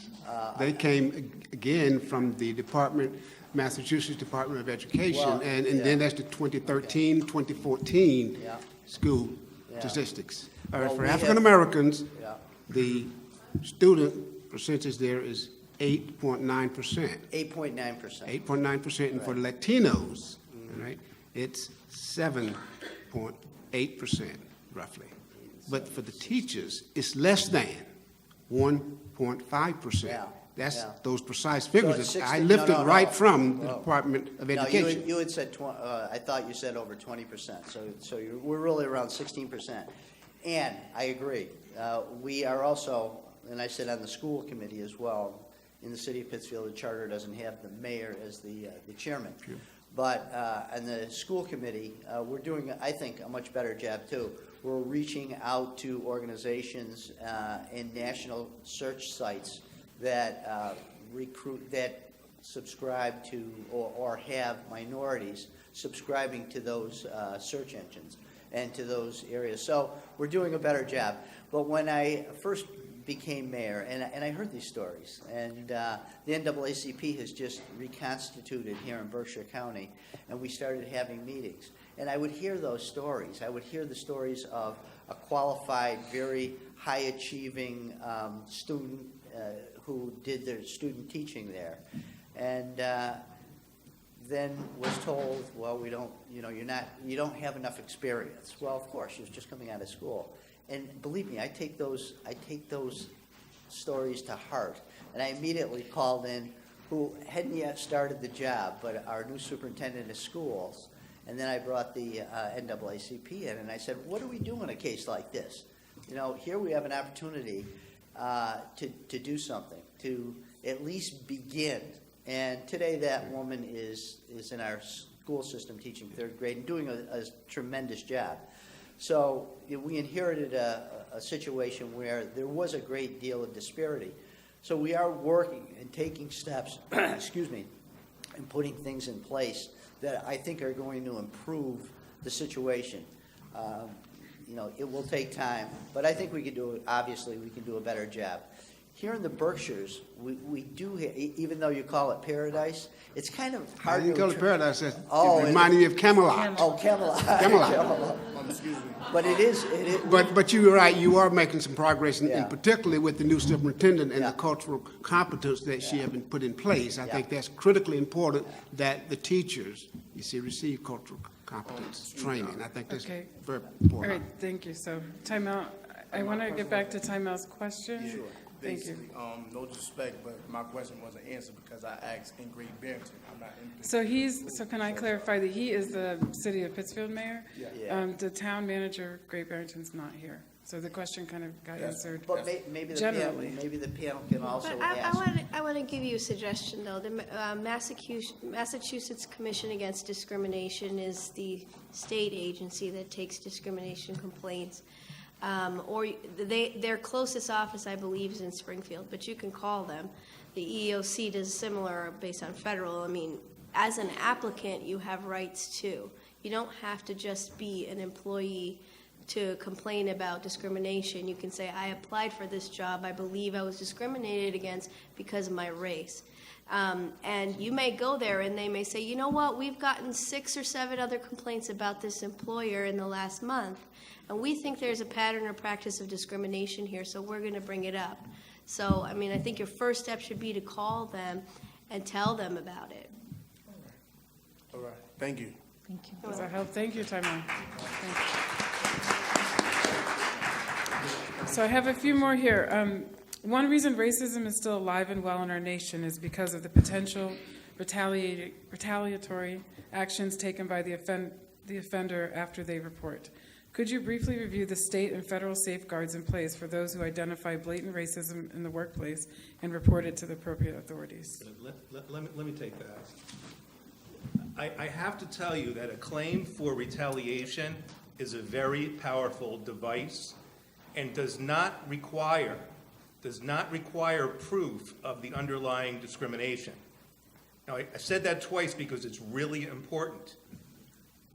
If you allege that your employer has discriminated against you, and you utilize a federal statute, some of the statutes that you've heard about today, there sometimes can be difficult proof elements to that, and you might not prevail on that claim. However, a claim for retaliation simply speaks to the protected right of complaining about discrimination. It doesn't require that you actually are able to prove those elements. And I will tell you, based on my civil practice, employers are deathly afraid of retaliation claims because the standard of proof are much less. So you should always, if you believe that the protected right that you have to complain about discrimination, as you've heard today with the excellent talk from the assistant U.S. attorneys who are here and the U.S. attorney, a retaliation claim is very powerful. If you bring a claim of discrimination or any protected federal or state right, and there's any adverse action, and there has to be an adverse action, you're discharged from employment, you're disciplined, you don't get a promotion, that's a very powerful tool. And once again, does not require that you prove the underlying allegations. Simply the fact that you've made a complaint allows you a claim for retaliation. It's a very powerful tool, alive and well, and I will tell you that from the employer's perspective, they're very afraid of those claims because they know they're much easier to prove. Thank you. I have a few more lined up. Can we put you in the lineup, or you reach them out to them afterwards? Is that okay? Is that all right? I've got 4 more here, and then we're going to transition downstairs where you'll have direct access to everybody up here, and we can just move along because I don't want to lose too many folks. What is considered a reasonable cause to search a student if he or she is in close proximity of another student that is indulging in marijuana use?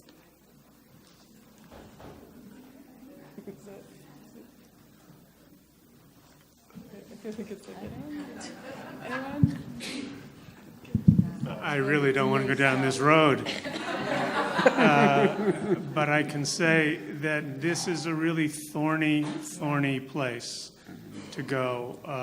The Fourth Amendment protects us in our privacy, in places where we have a legitimate right to feel private. And if someone else is committing a crime, You guys are whispering in the mic. Oh, I'm sorry. I apologize.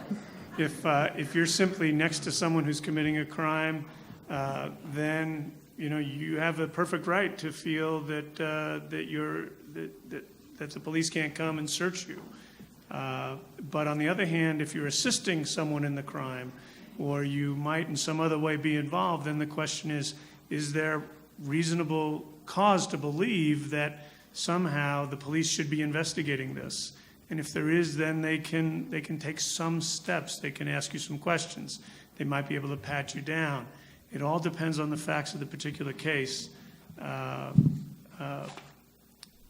And I have 3 daughters who are now all grown and have been through college and have all faced these kinds of issues. And as parents, it's a really difficult time. And my daughters have come home sometimes and said, the police, oh, they're terrible, they do this, that, and the other thing. And I say, no, the police are not terrible in this area because they need to protect the communities that they are working in. And if there's a terrible problem with drinking or with drugs, they have to do something to try and protect the students and the population. So these are very thorny issues in terms of how far the police can go. And I wish I could give a more concrete answer than that. Thank you.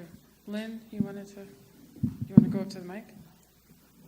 No, Lynn, I'm sorry.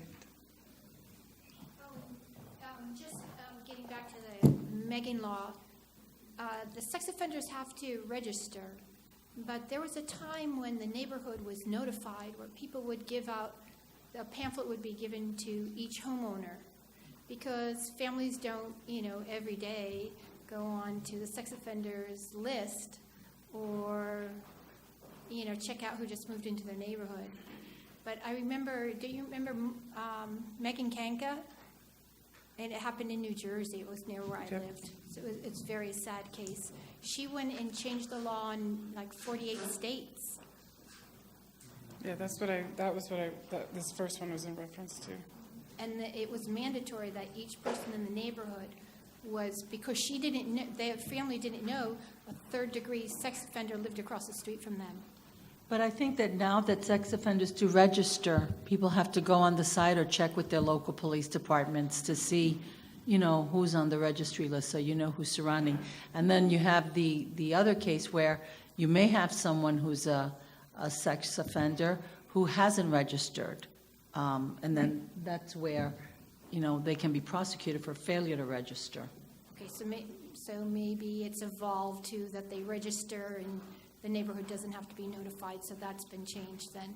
I haven't heard that the neighborhood is notified that way.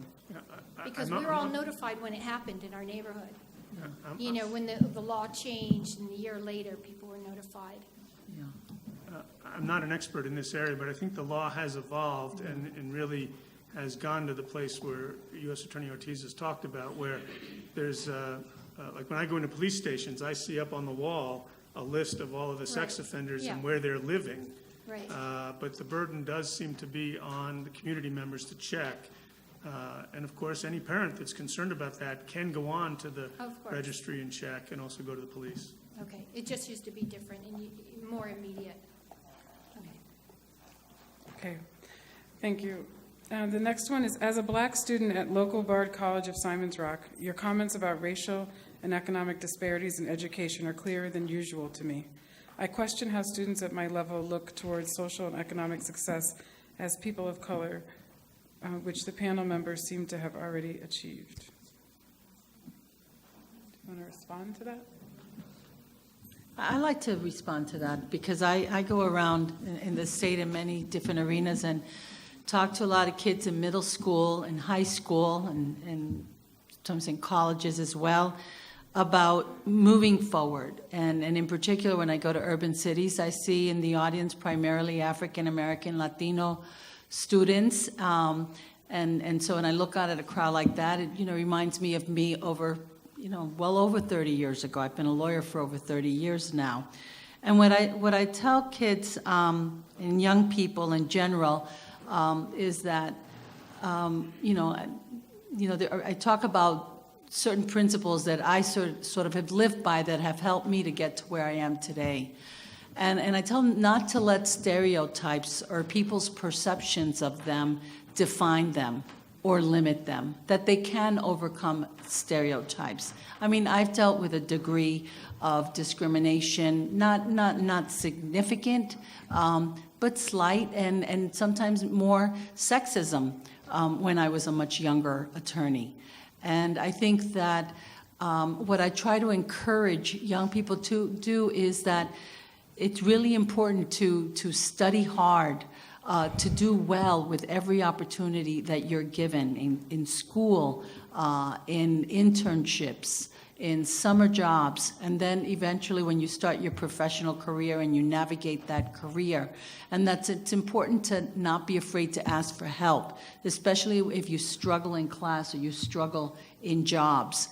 And I think that if you see, sometimes, there, and I think the judge said it best, and I think we've all acknowledged that we have, I believe, come a long way in this country when you see an African-American president and attorney general, a Latina U.S. attorney. But, geez, when you see what's going on around in different parts of this country, we still have a long way to go. These are accomplishments here and there. So don't let those slight successes con us into thinking that it's still a struggle, and especially for many people, and especially young people of color. But I try to let them know that it's important to surround themselves with people that will support their efforts, to get help, and to really keep plugging away. And don't let other people's, stereotype that, oh, you're not as smart, you don't work as hard, you're not an overachiever, or you're not that driven. Really start believing that. You really have to overcome that. And I think staying really true to yourself, to your values, and really working hard in school and working hard with the opportunities and making opportunities, I think will help you to overcome that.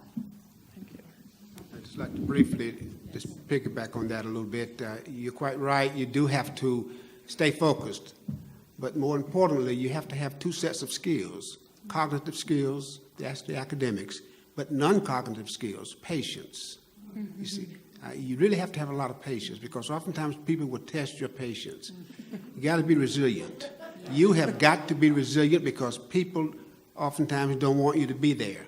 And they're going to try and do things to drive you away. You see, you have to be strong enough to stand up and say, listen, I'm going to keep my eyes on the prize. I know what the prize is for me, and that is my focus, notwithstanding what you may say to me. It's not going to discourage me. You have to focus that way. You have to continue to hang in there. You know, the road is always going to be difficult. As African Americans, you see, our road have always been long and hard to plow. But I don't think we would take anything for our journey now because we see when 43% of white people vote for a black man to become president of the United States, we know that there is hope.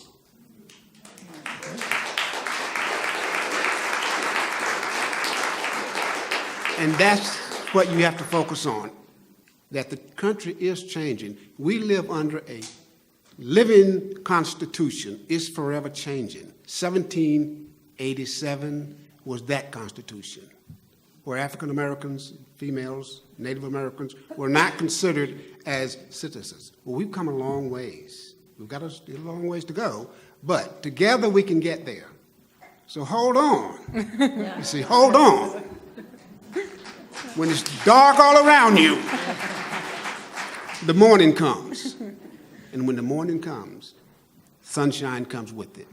Always keep in mind that in spite of everything that's going on around you, don't lose hope. Be courageous and continue to move forward. I do. One point I want to say, if that person's still here, because I was recently on a panel with a different people of color, and one young man, he's in his 30s now, but he said that one thing that held him back, and he learned to finally let go of it, was he had all this anger. He was incredibly bright, a real visionary, but he had anger, and he always thought he was being held back because of his color. And he realized that once he let go of that anger, a lot of opportunities opened up for him. So be patient, everything else the judge said, and lose anger if you have any anger. Thank you. Yeah, okay. So really, Donna, and then this last card, and then, are you asking a question too? Yeah. Good evening. You talked about the school to prison pipeline that happens, and I do see it happening in our community. As an attorney, I appreciate the legal remedies that are available, but as a community member and an activist in our community, what can we do as a community to address those issues? Do you have anything from your experience that you can share with us? When I was in the public defender's office some years ago, I represented inmates. And through the NAACP, we would bring school-aged children to the prison, you see. And those inmates, believe me, they're smarter than probably anyone in this room, many of them. They truly are. That's wasted talent. They're in prisons. Truly wasted talent. But those individuals, they had nothing to do but hit books. And they would share their experiences with these young people. And they would say to them, listen, you don't want to end up here. And the best way to do that is, you see that school guard over there? Yes, that's a school guard, but that's also a police officer, you see. And so when the police officer says to you, go back to class, go back to class, okay? Don't argue your constitutional rights in the hallway. You're going to lose.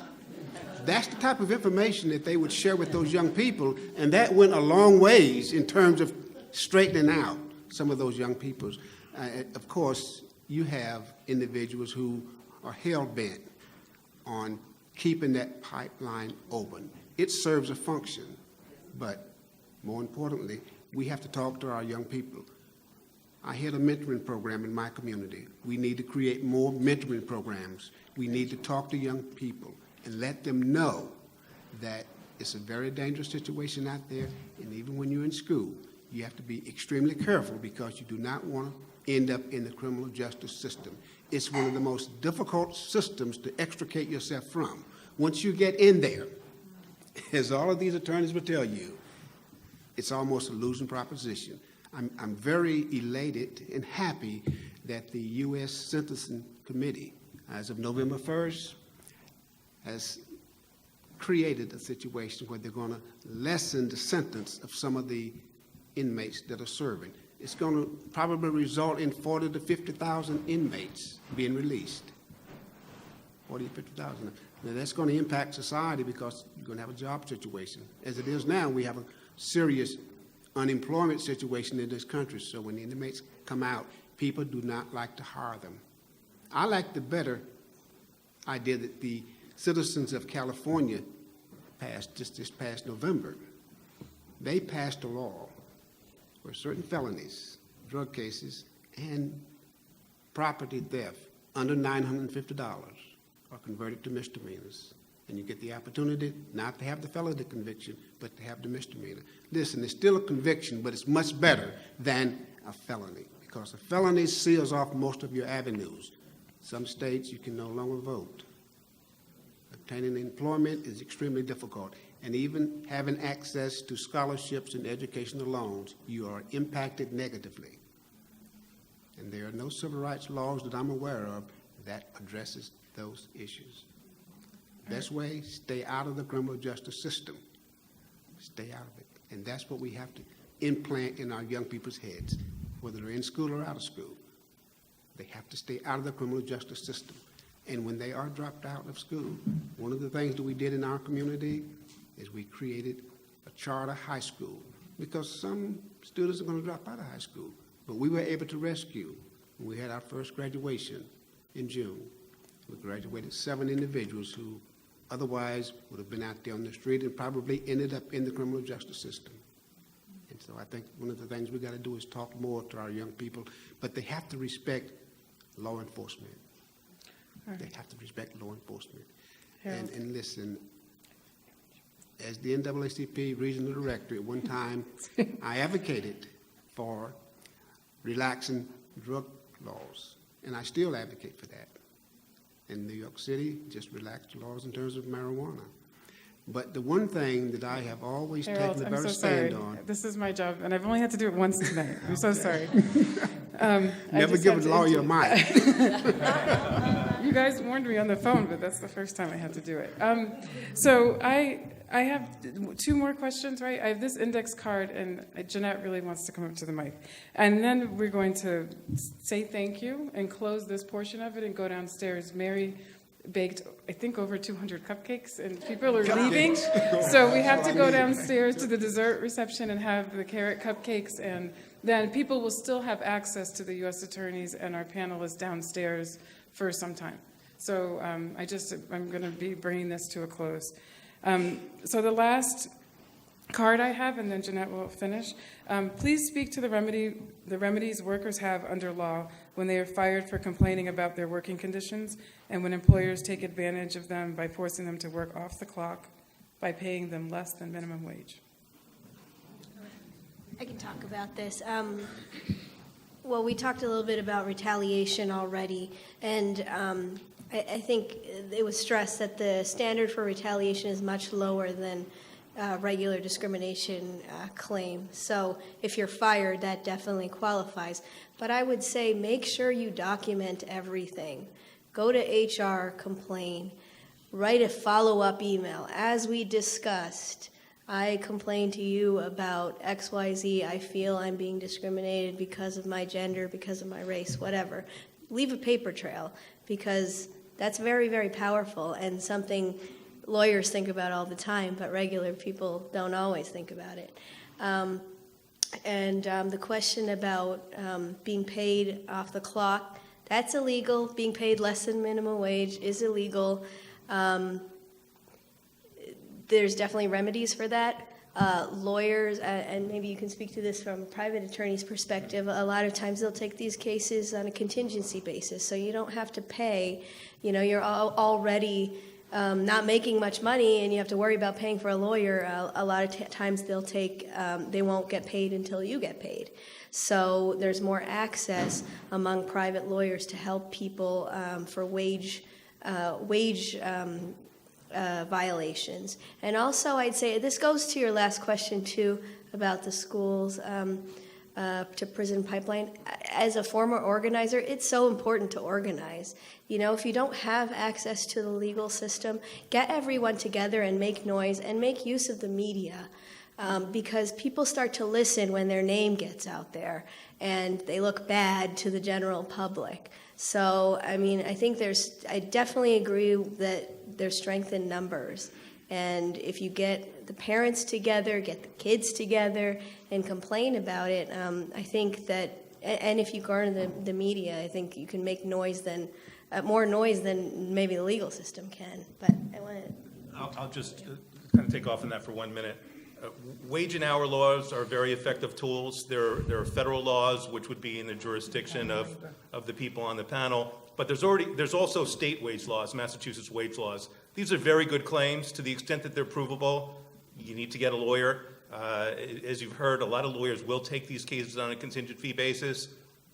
And basically what we do as attorneys is try and evaluate the case to see if there's a claim to be brought. But, you know, I and most of my colleagues, if we recognize a violation of federal and state law and we see that there's proof that is presented to us by our clients, we'll take those cases and we'll wait for the liable party to pay both our client and us. Those are good cases, violations of federal and state labor laws, wage laws, bring them to the attention of an attorney. All right.